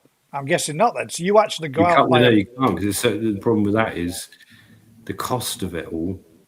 You get to a point where I'm saying to the boss, well, we've now got 1,700 quid's worth of this and 1,700 quid's worth of that. And how do you quantify how each of them things are working? But it might be an initial layout for a big industry like you, though, Rick. But that's the kind of product that could last you years and years and years. It's not gone, it's water in it, and then you pull the plug. So like Tom did the other day, there's 40 tons of water.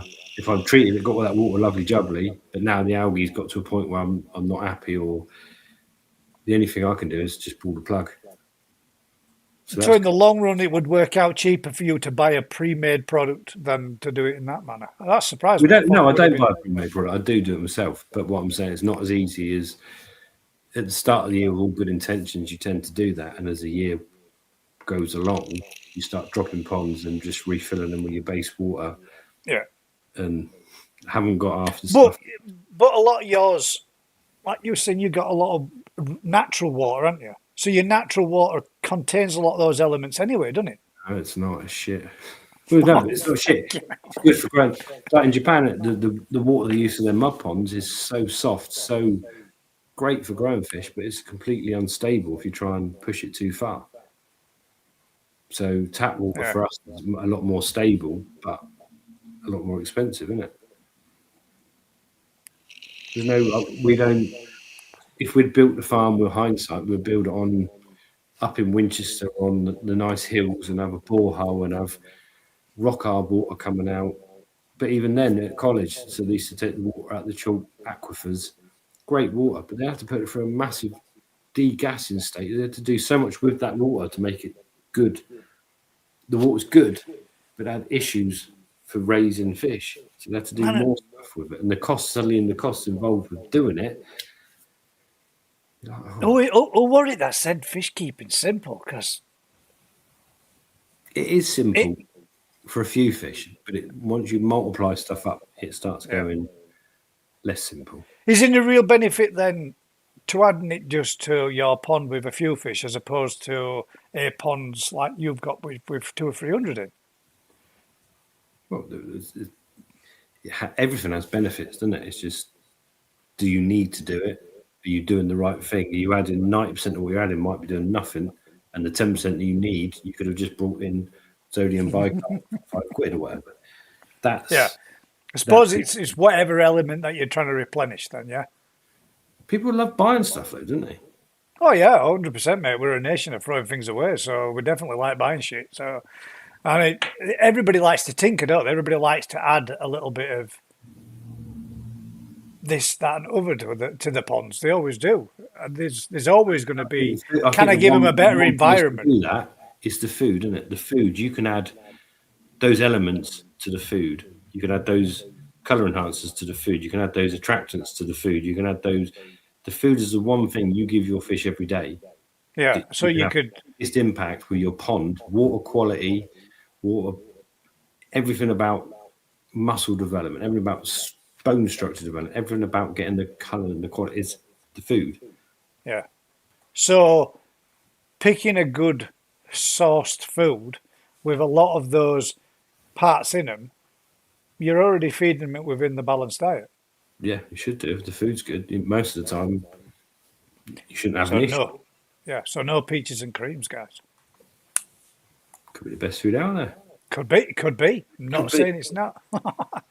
Right then, we've got Marge Dawes, Evening All. As an alternative O2 test kit, the JBL kit is easy to read, guaranteed levels, change during the day and as night, as Rick says.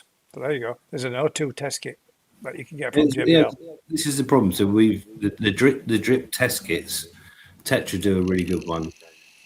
But when people come into the shop and go, I've lost fish, and you bring a water sample in, and I go, well, I can test your water, but it's a waste of time. That fish has died of lack of oxygen, and I can test your water now, and it will have plenty of oxygen. Yeah. And how you're like, well, because it's now middle of the afternoon, and it's one of those things. It's not pointless testing, but unless you know the changes or what's going on, and that's where it's dangerous, isn't it? Because someone could test their water in the afternoon and go, well, my oxygen levels are 100%. It's 10 milligrams per litre at this temperature. I am perfect. Carry on feeding your fish. Next morning, all your fish are dead because they've run out of oxygen in the night. But the test kit said it was good.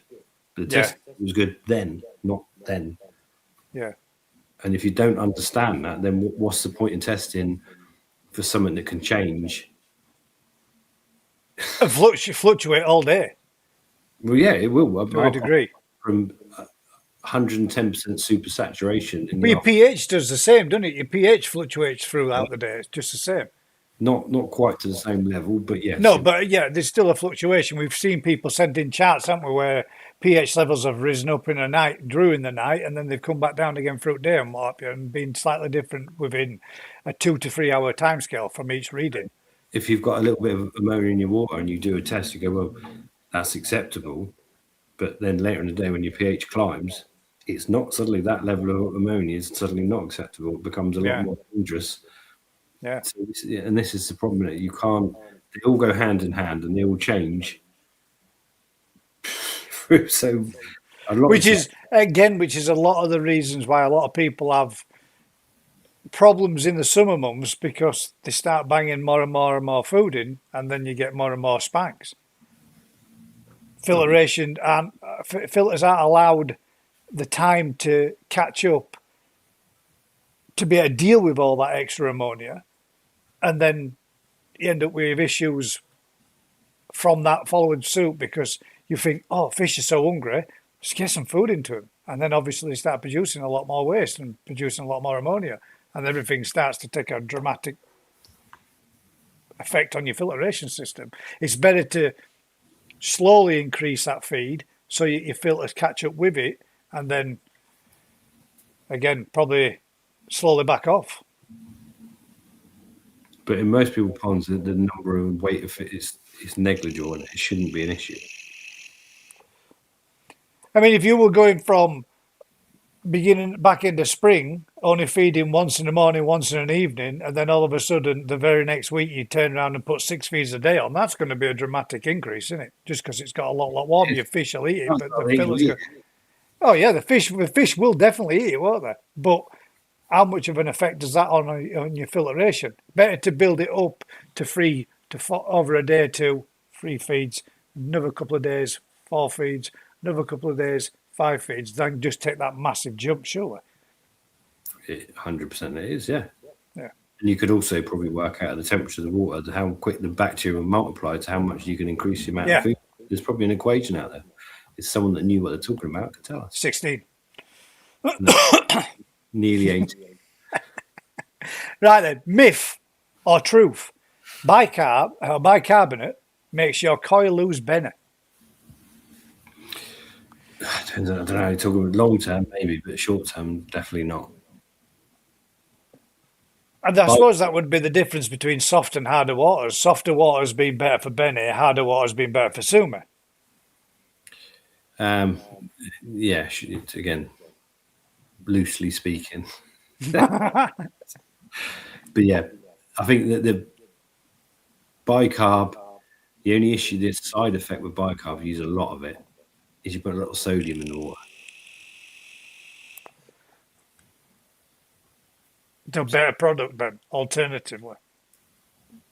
Probably not. Short term bicarb, you can't overdo, and it does what it says on the tin, but it's 2 atoms of carbon, and sodium. So your product is your sodium levels will increase, and anything that can make your water less good will cause many problems. But Yeah.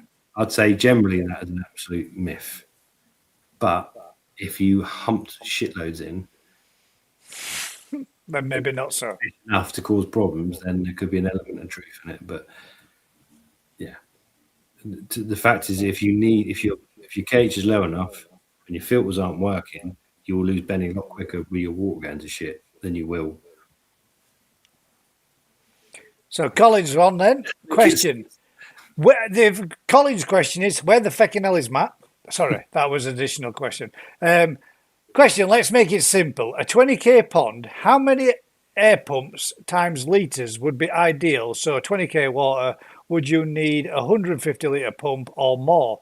What would be the sweet spot for 20k litres? To add that, does moving bed air included? So let's make it simple.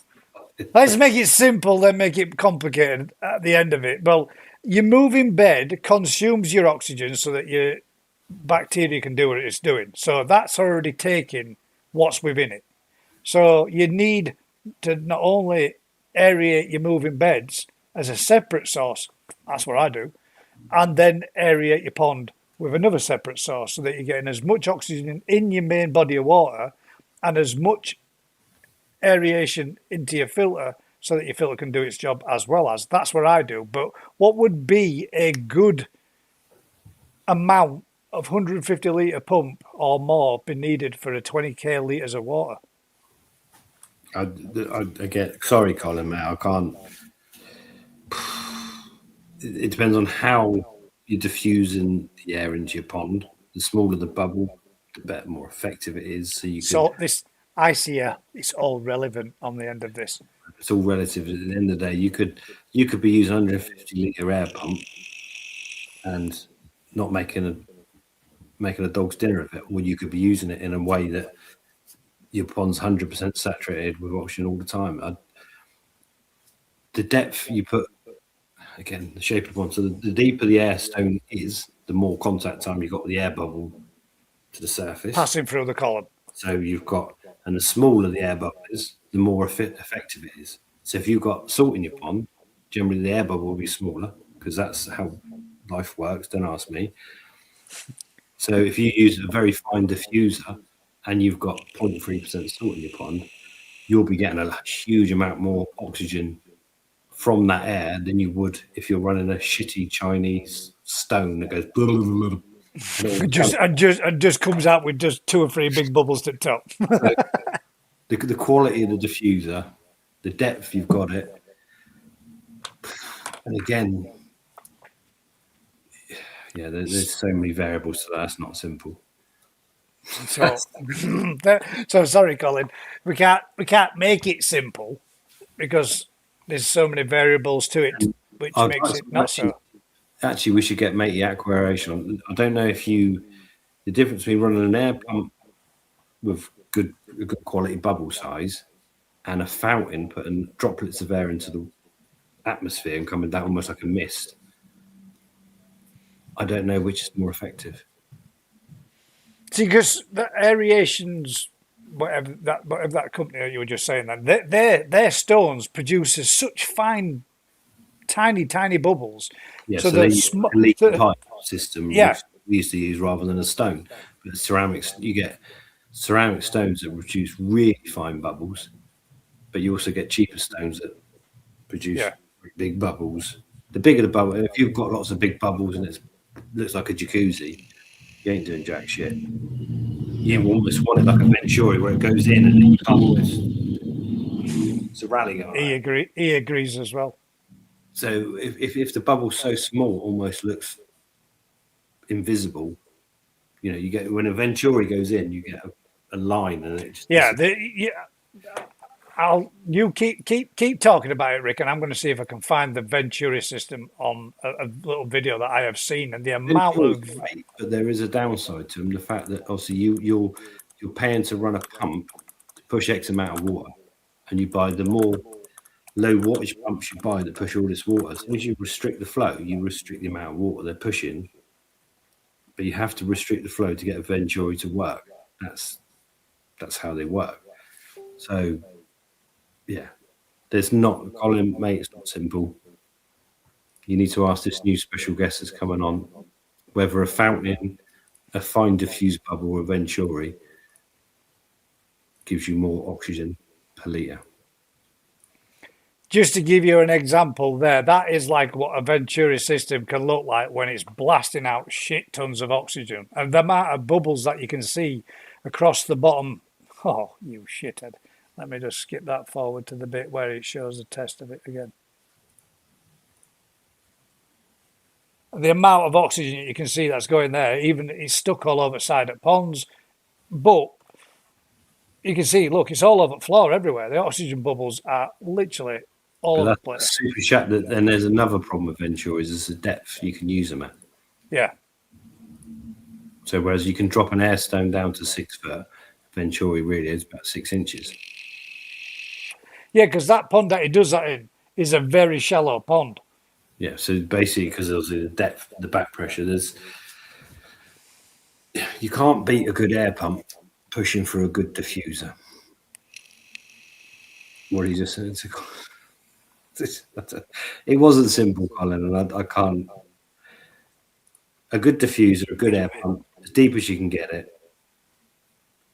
I'm sure you'll be good. Yeah. The rare, the better. The problem with a lot of air, you can't see. You want to appreciate the fish. A lot of these air domes and whatever, they're like a volcano going off in the middle of the pond, and you can't see jack shit, can you? Yeah, the amount of disturbance it makes on the surface and throughout the column, even if you've got a window, sometimes you can barely even see your fish swimming around in it. Paul Cunningham has asked, can you dilute the sodium out of your pond if you are a user of bicarb? Yeah, probably by putting it through a big blue. I don't know. Mate, no. Well, you can by water changing, but if your water's shit, then you're back to square one, aren't you? Yeah, you do. Same as me. It's like you start doing a water change, clean your filters, top it back up, and you take more. There's probably something that will bond sodium. KH out.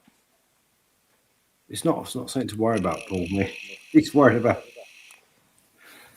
Yeah, sodium. What do you want now? There we go. Just for guys, check out his channel if he's still putting out content. I'm sure he's doing a pond build as well, and it's well worth having a look and even going through some of his back catalogue because it's a rate you used to enjoy. Thumbs up or thumbs down, we collect them all and all that lot. But he's some banging fish and he's done some nice little videos in past. So give him a check out, guys. See what you think. Actually, Colin did put in there. He said, "Rick, don't need to apologise. What you said has helped." And then people just chuck in air stones and think that they've covered it. I love you, Rick. There's so much more to it, and hopefully it can save some koi. That's the end of the day, Colin. That's what I'm hoping people can go away from us sitting here on a Thursday night. Not always, and obviously sometimes we just have a laugh and a giggle and talk a lot of crap. But there are a lot of times I've sat here and I've learnt myself and I've listened and sat here and not really said a great deal listening to people like Rick talking about what there's been other people on that I've not learned enough all from, but there have been, lots of times I've sat here and listened and enjoyed the conversations and taken something away from it, which is what I'm hoping others do too. And hopefully we keep doing.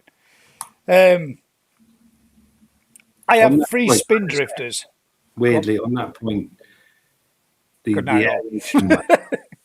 so it's weird that people do live in gardens and houses and whatever, and something that's noisy is going to upset your neighbours. So waterfalls and venturis are quite noisy. Yeah, they are loud out there. And silent run and air pump is going to upset no one. So you can have a koi pond that no one even knows you've got, or you can have a koi pond that everyone in the whole neighbourhood fucking knows you got. And you might switch stuff off because you've upset the neighbours or whatever. And that, yeah, it sounds mad, but it happens, doesn't it? Yeah, I'm pretty sure that there's probably been times where my neighbours have sat with the windows open thinking, God damn, I can hear that sound of running water. You don't. Yeah, and the thing is to make oxygen, to make air and water meet, it doesn't have to make a noise. No. So, but showers, there's certain things that do make a lot of noise.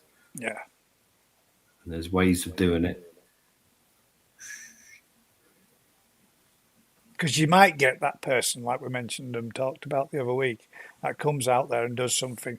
So if you're worried about what noises and sounds your ponds are making, have a word with your neighbours. See if they're all right with it.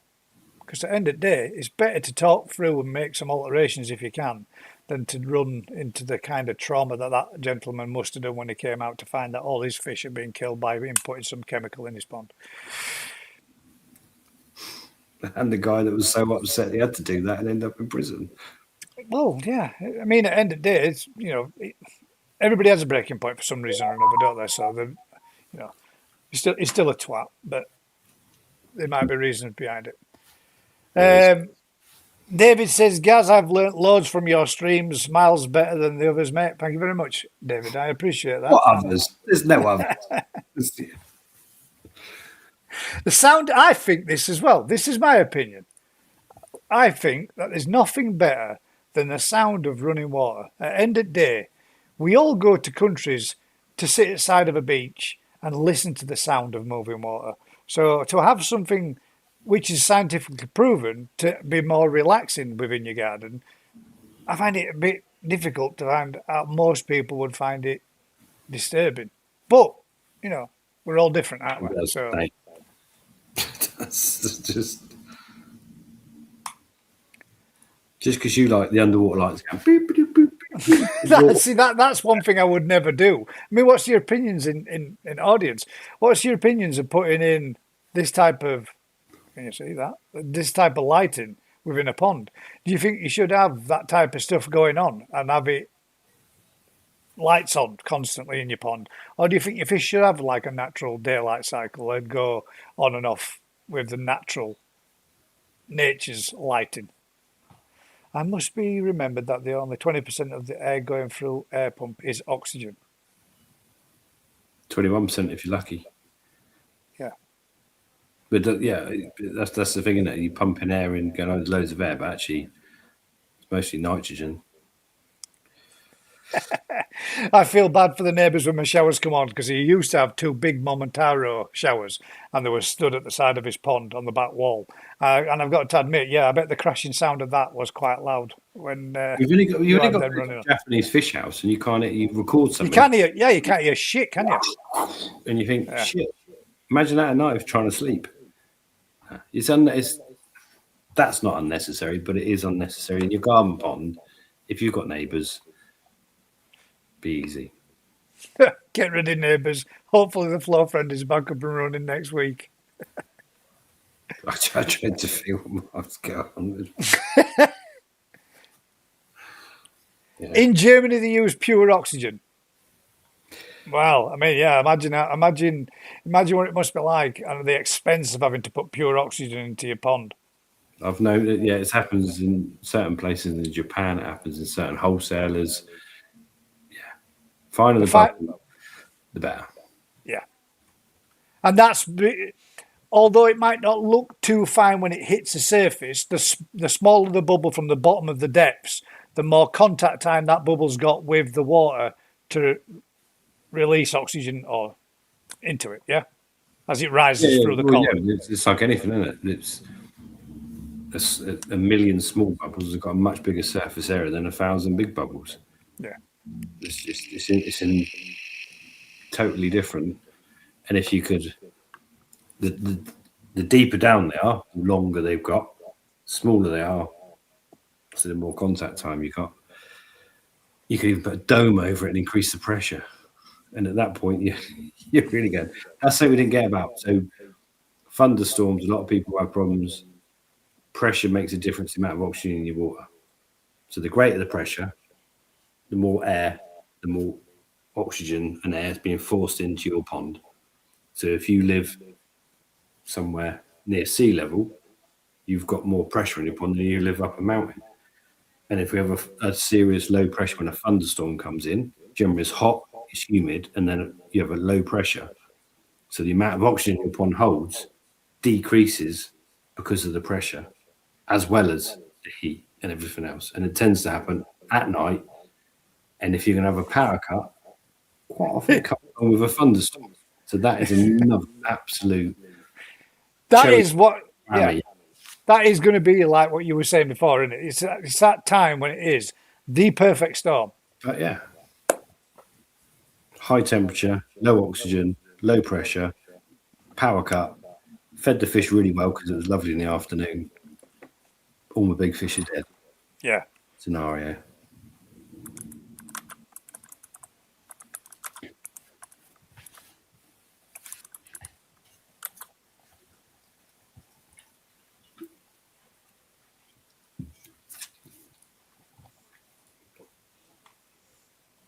I got a kind of a feeling that we've got. This is. Oh, can I make that bigger?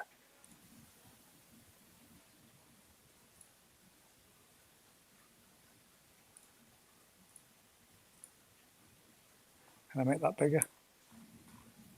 This is my vision now of what I think Matt is actually doing right now. This is what I think he's doing. He's running around in woods trying to catch his pheasants like that. And it almost looks like him a little bit, slightly younger, a younger Matt in his days. But that is what Matt is doing right now, chasing chickens, as in pheasants, running around everywhere, trying to get hold of them so that he can clip the wings. Or he's said, heck it, I'm having night off. I'll be deducting it from his salary this month, that is for sure. Honestly, to be a gamekeeper now, with this, it'd be a nightmare, mate, wouldn't it? No crop. You got no crops. They're all dead. You got no water.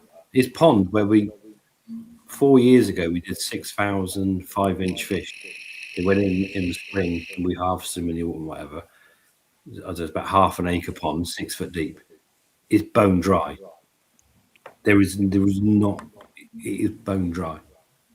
Yeah. It's a pond that's never been bone dry before. Shit. He's like, thank fuck we didn't put any fish in this year.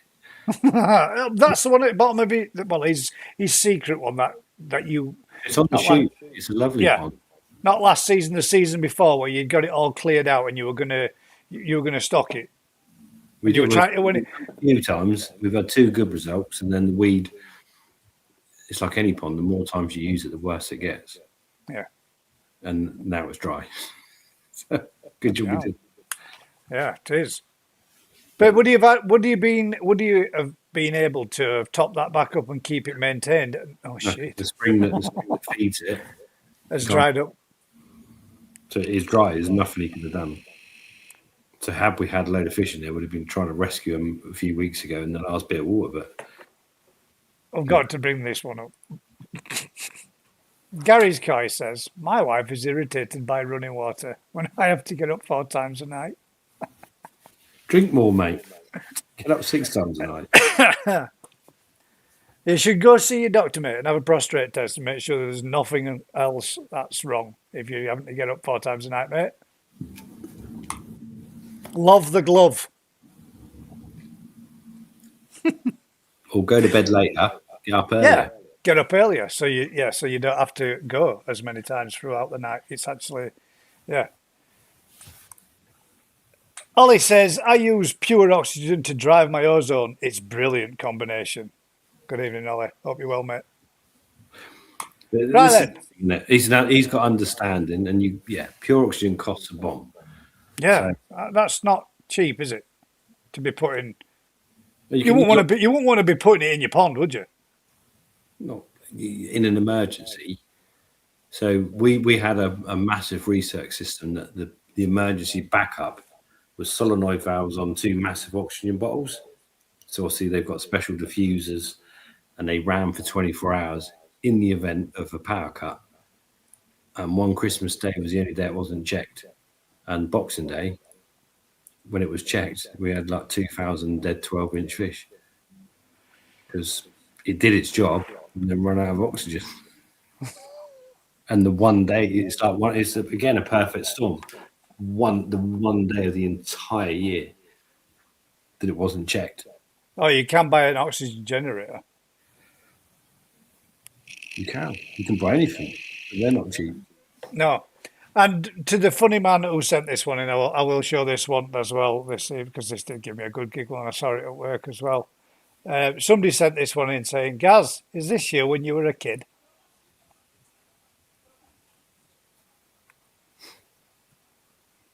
That's where you live. Top of the hill. Yorkshire lad, push it back uphill with his loaves of bread on doing his Ovis bit. In fact, I believe that is the actual original Ovis advert. Other breads are available and all that shit. Right then, let's get into a little bit of the koi appreciation. And this being, ladies and gentlemen, the little bit now where everybody loses interest and drops off. But tonight, for a change, I'd like you to stay to the end. Because there's a Tamasaba for you. No, there ain't no Tamasabas, I don't believe. I think there might only be one if there is. But what we'll do is we'll get into the koi appreciation and have a good look at everything that everybody has sent through. And for all those that did put in the little cheeky question, does a high shower count? No, it doesn't. Sorry, mate. Josh, it doesn't. But thanks for the question anyway. Let's have a quick look at these and see what we've got coming out for tonight. I mean, I'm tempted to not put these ones on, seeing as he ain't bothered to show his face. Shit for breads. Are you sure he did this? I know he's got a nice load of heated series trying to flog next month. This is why he picked him, mate. This is why he picked the Hiyatsura, so that he could get these little... I mean, guys, if you're wanting a nice Hiyatsura, there's a good batch of them there at Howie Koi Dorset. Some nice ones in there, man. He's doing a special deal, buy one, get one free. He doesn't know it yet, but he's just got to... He does now. I tell you what, my Hiyatsura is not the very best. It's a shame. It was nice. It lost a bit of sumi through its back end. But there's some nice ones in there, isn't there? Yeah, but if he gave us a real good picture, we could turn around and pick them out so the customers could go and get all the best ones first. Actually, he is having an open day, and it is coming up, and it is shared on his group, guys. And I did share it last week, but these are some of the fish that I'm guessing you're going to get to be able to pick through. So that's the first little video from Matt Howikoi. Some lovely bunch of Hiyatsuras there. Lovely and we've got here's a very nice Tamasaba from Alan that is sent in. Which is pocket grenades, which is what I've called them in the past, and I do quite enjoy calling them pocket grenades because they are about the good handful size that you could wang and launch.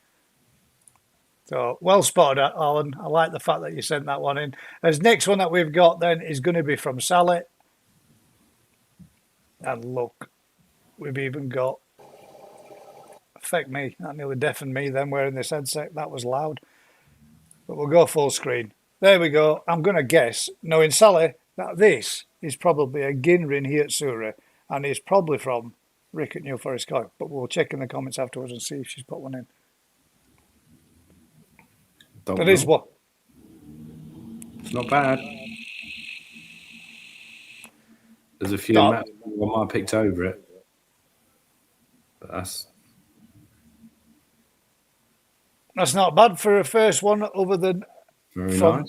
From one being submitted, i.e. by a watch. New Forest Koi 35 cm. There you go. See? And then we've got Kevin's. Oh! Thomas Hammers, ladies and gentlemen, and I didn't think there was any, but we have got some. God damn, these should come with speaker warnings for when you've got your headset on your head.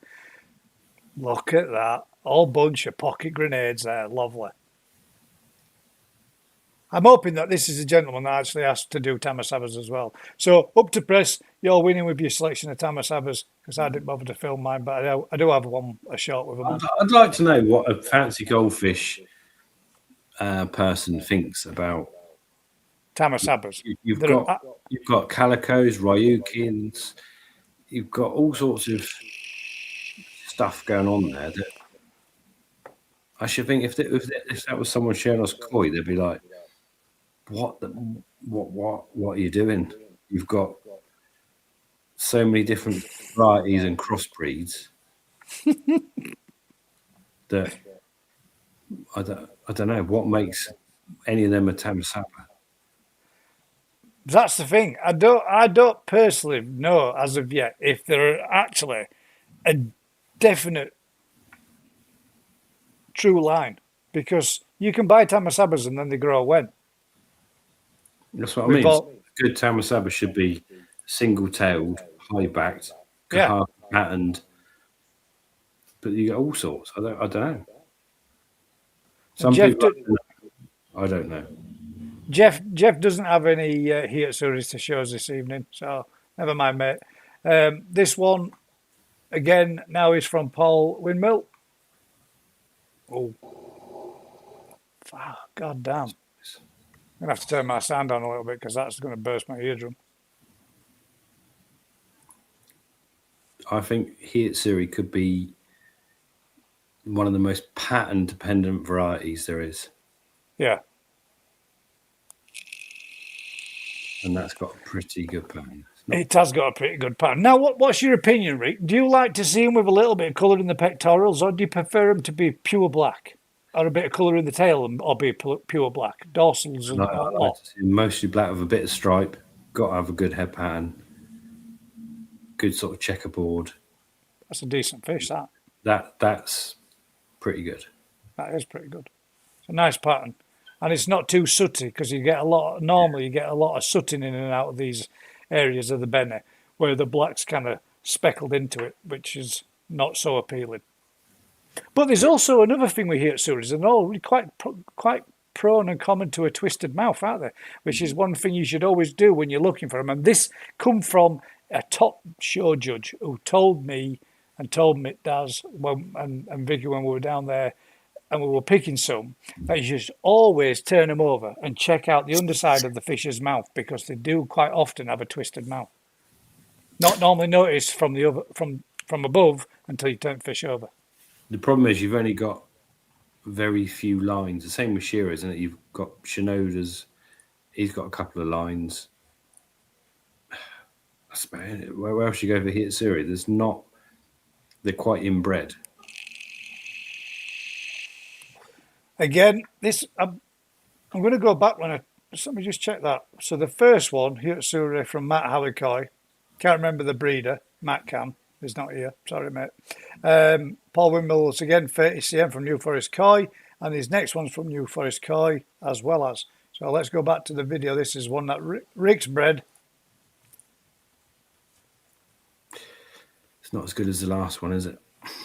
It's not bad, but it's not as good. Not bad, mate. But I mean, the other one is from a Japanese breeder that's been breeding them for, like you said, from a true long. Yeah, but to be fair, all ours come from the same lines or whatever, and it's just numbers and patterns and. See, what do you think to this? Because Colin's just put up there. Funny how we ignore lines and sashi on these. Sashi and Kiwa on a Hiatsura. We don't ignore them, but it's a different.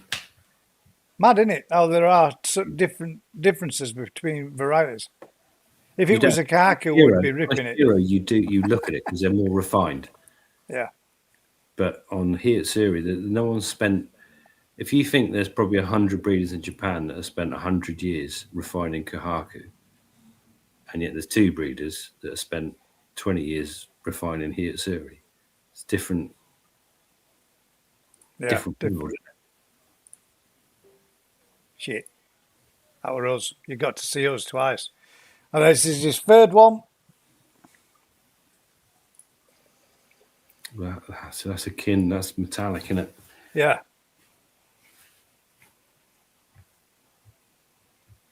Yeah, they don't. The metallic ones don't hold the same sumi at all.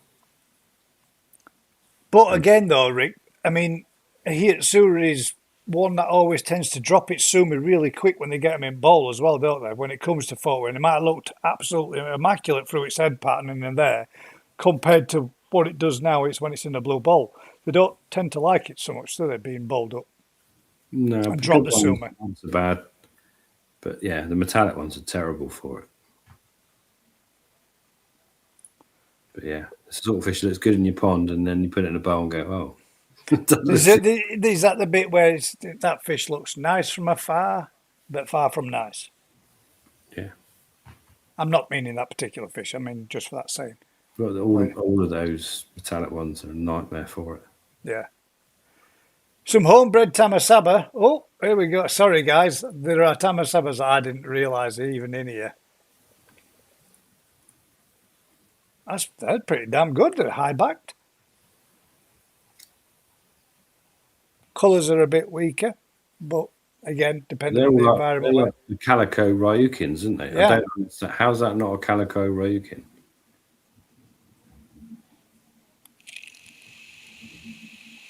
I just think they're comical. They're comical little buggers, and they're a bit of fun. They're quite nice examples, but yeah. Yeah. There's some good high backs on them for homebred stuff. Hannah, Lynn, let's see if this is... Oh, this is a... Oh, thank you. That was muted too. That didn't deafen me on this particular evening. This is where the pattern... It's hard to see in a black background. It's hard to see the fins. You can't tell. You can't see it with it being in a black ball as much, can you? And it's making the nose look a bit opaque.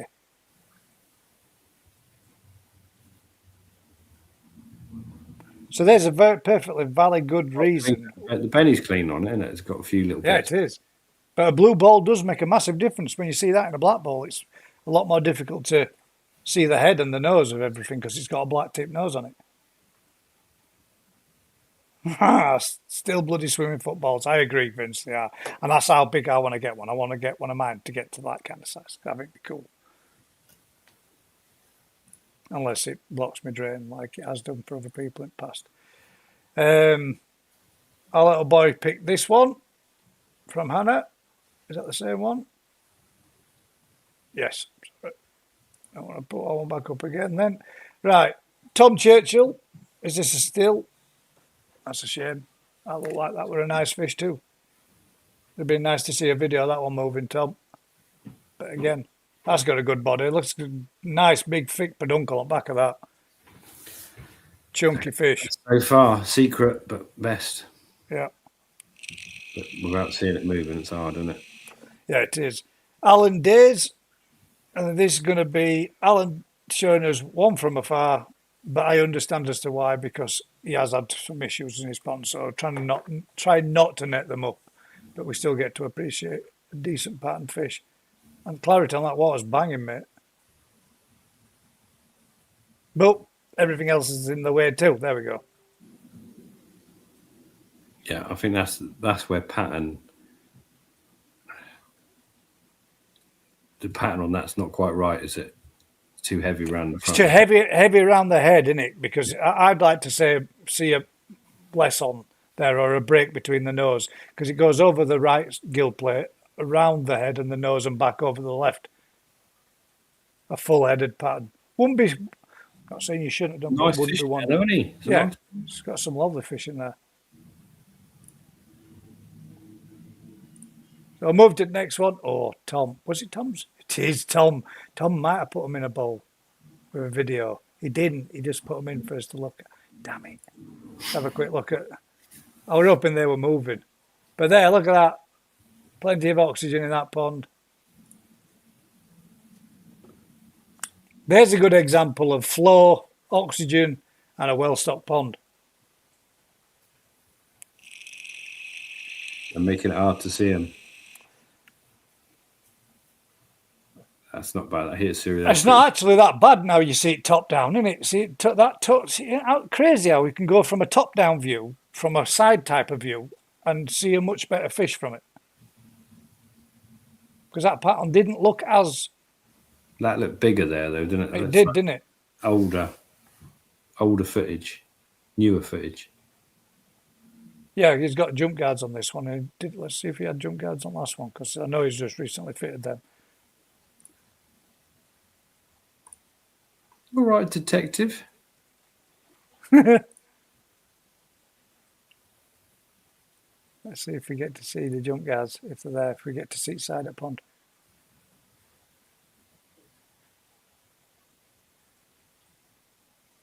Yeah, there are some there. Yeah. It looks like a different age. Yeah, it does, doesn't it? Right, so Tom Churchill's in a bowl, which we're going to have to... Oh, shit, there's some nice ones in there, man, isn't there?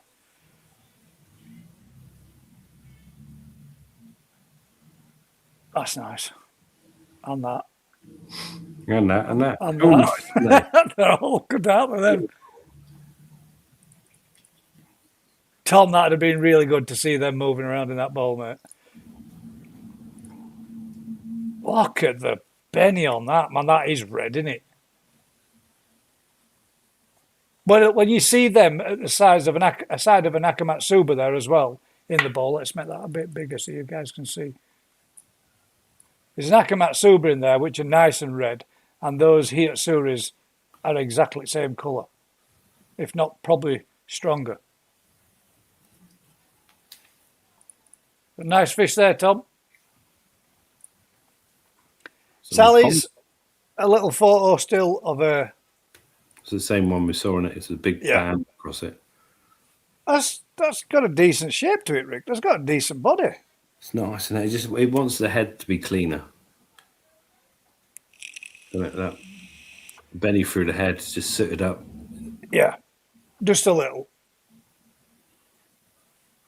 And if anything, in time that'll only get worse, do you reckon? Or no, they do clean up. They clean up as they get bigger. They're opposite to a lot of fish. They get better.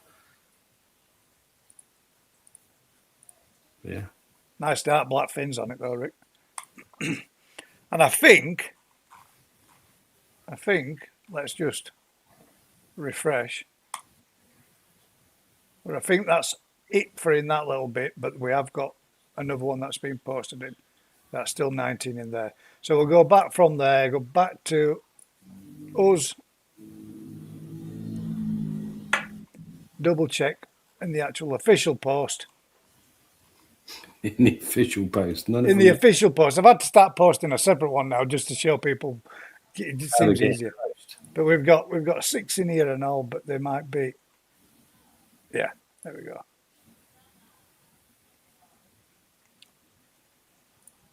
Carl Thomas's.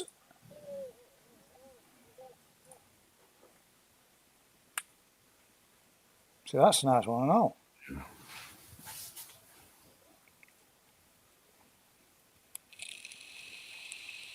I do like. I think they're great pond fish, aren't they? They're not great show fish.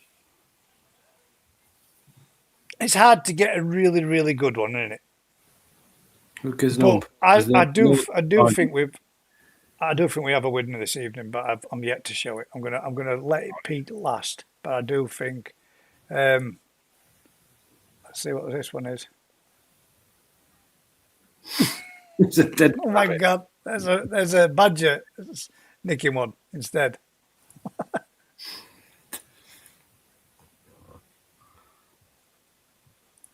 Amanda still hasn't mastered this direction with her phone and filming. Amanda, turn your phone the other way. It's just the same principle.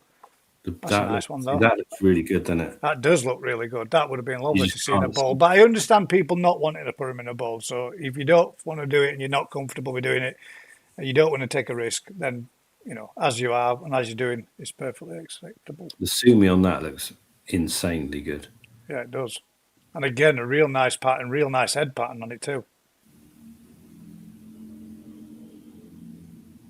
I think she's posted one more, so either she's got another one, or maybe it's a window shot. No, she's in a Tamasaba. There we go. Another one, ladies and gents. A beautiful Tamasaba. In comparison to those homebred ones that our gentleman had done, not such a high back on that one. No, but it's like almost like a kahaku, isn't it? So the Benny's good. Yeah. But yeah, they're not. Right, we've got one more, I believe. I don't think we've got any more in there. And I think we've Mark Charles that says he'll be watching for the bivvy tonight. Tight lines, mate. Hope you catch some. We already had 3 or 4 earlier.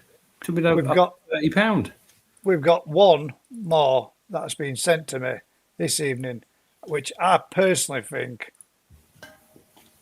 is going to probably be the best one of the evening. Look at that clonker. Yeah.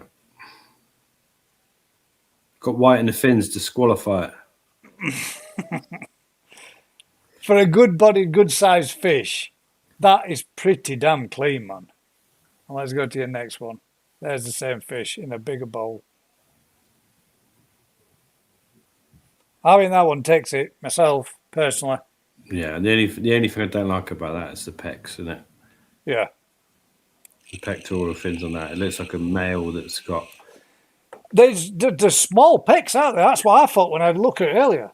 The pecks to the proportion of the rest of the fish just look like they should be half the size again. It's an amazing koi with what's he called? Tyrannosaurus Rex arms. Isn't it? It's got like they don't fit the rest of it, but the quality of that's superb. Yeah. Good job I'm not a koi judge. I don't know where I'd go with that. You'd have to give it some. Well, would you disqualify it for having white in the pecs? Would I? You'd knock it back for that, wouldn't you? And having the smaller pecs to the body would. Oh, it makes me wonder what a judge would do with that. What would he? Well, I suppose it'd go against the other fish that they thought was contender for top place. Against Shiro Tsuri and whatever. I don't know. The quality. Here we go. Banging. Thank you very much, ladies and gents. I'm going to say, with Hiatsuri, does the sumi sit on top of the he? No. So it's a black fish with a Benny pattern laid over top of it. Then black fish, same as the shower, same as the Shiro. So that the Benny's on top of the black. There we go. But yeah, that fish was the best by a mile. But it looks like it had been in a pond where the fins have been eroded a bit. Yeah, and then perhaps maybe had some damage and it's lost a bit, and they've not fully grown back to what they originally were, or maybe are still in the process of. But if it's in a koi show, that's the best body, colour, pattern, everything, skin. So yeah, that's the Paul put in that bit there. Shuro, the good sumi, sits on the white ground. But it doesn't, because it's a black fish, so it's in a good Shiro. It sits in it. You can see the sashi in it, like a kahaku. So there you go, Paul. Colin's put there, good luck for tomorrow. Unfortunately, we all have to go through what you're going through one day. But remember, every day it will get easier. Easier, mate. Go make your mum proud, and she'll be watching.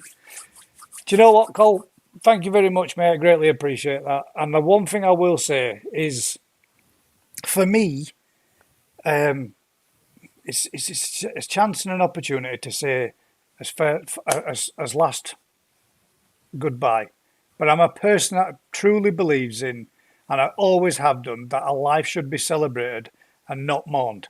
A lot of people might be thinking, oh, well, he don't really give a shit about his mum because he's doing a live. And you're entitled to your opinion.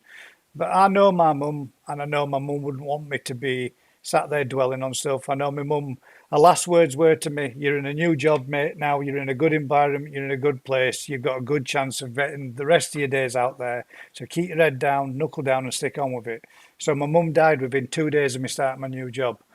After my mum died, I didn't take any time off. I haven't had any time off for compassionate leave. I've continued to do exactly as what she said. Get my head down and stick on with it and do her proud. So Thank you, Colin. I appreciate it, mate. That's exactly what I intend to do. Give her a good send off and say us farewells and have the best possible day celebrating a woman that was my everything, my mum. Well said. And on that note, ladies and gents, I'm going to bring it to an end and say thank you very much for all that's joined us. And until next time, usual thing, guys, if you've been enjoying this kind of content, do us a huge favour. Like, share, subscribe, tell a friend. Until next week, we'll go with, what should we go with? For a koi appreciation. Let's do Shisui. I'd like to see some budgies. Get your brudges banged in. I will post again with the usual thing on the Facebook group. But till next week, guys, keep smiling. I'll try to do the same, and we'll catch you all on the next one. Good night, all.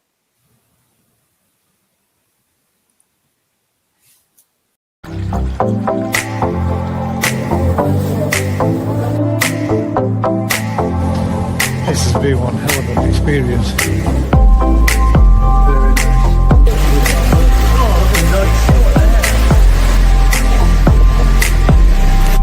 Have a look at that.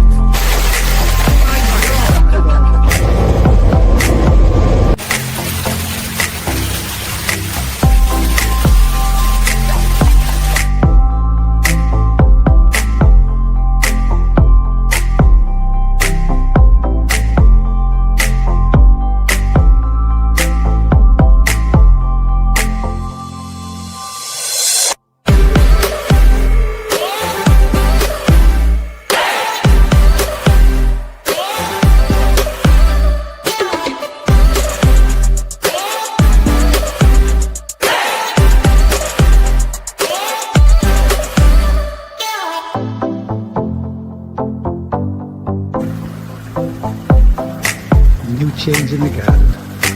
Made a little seated area.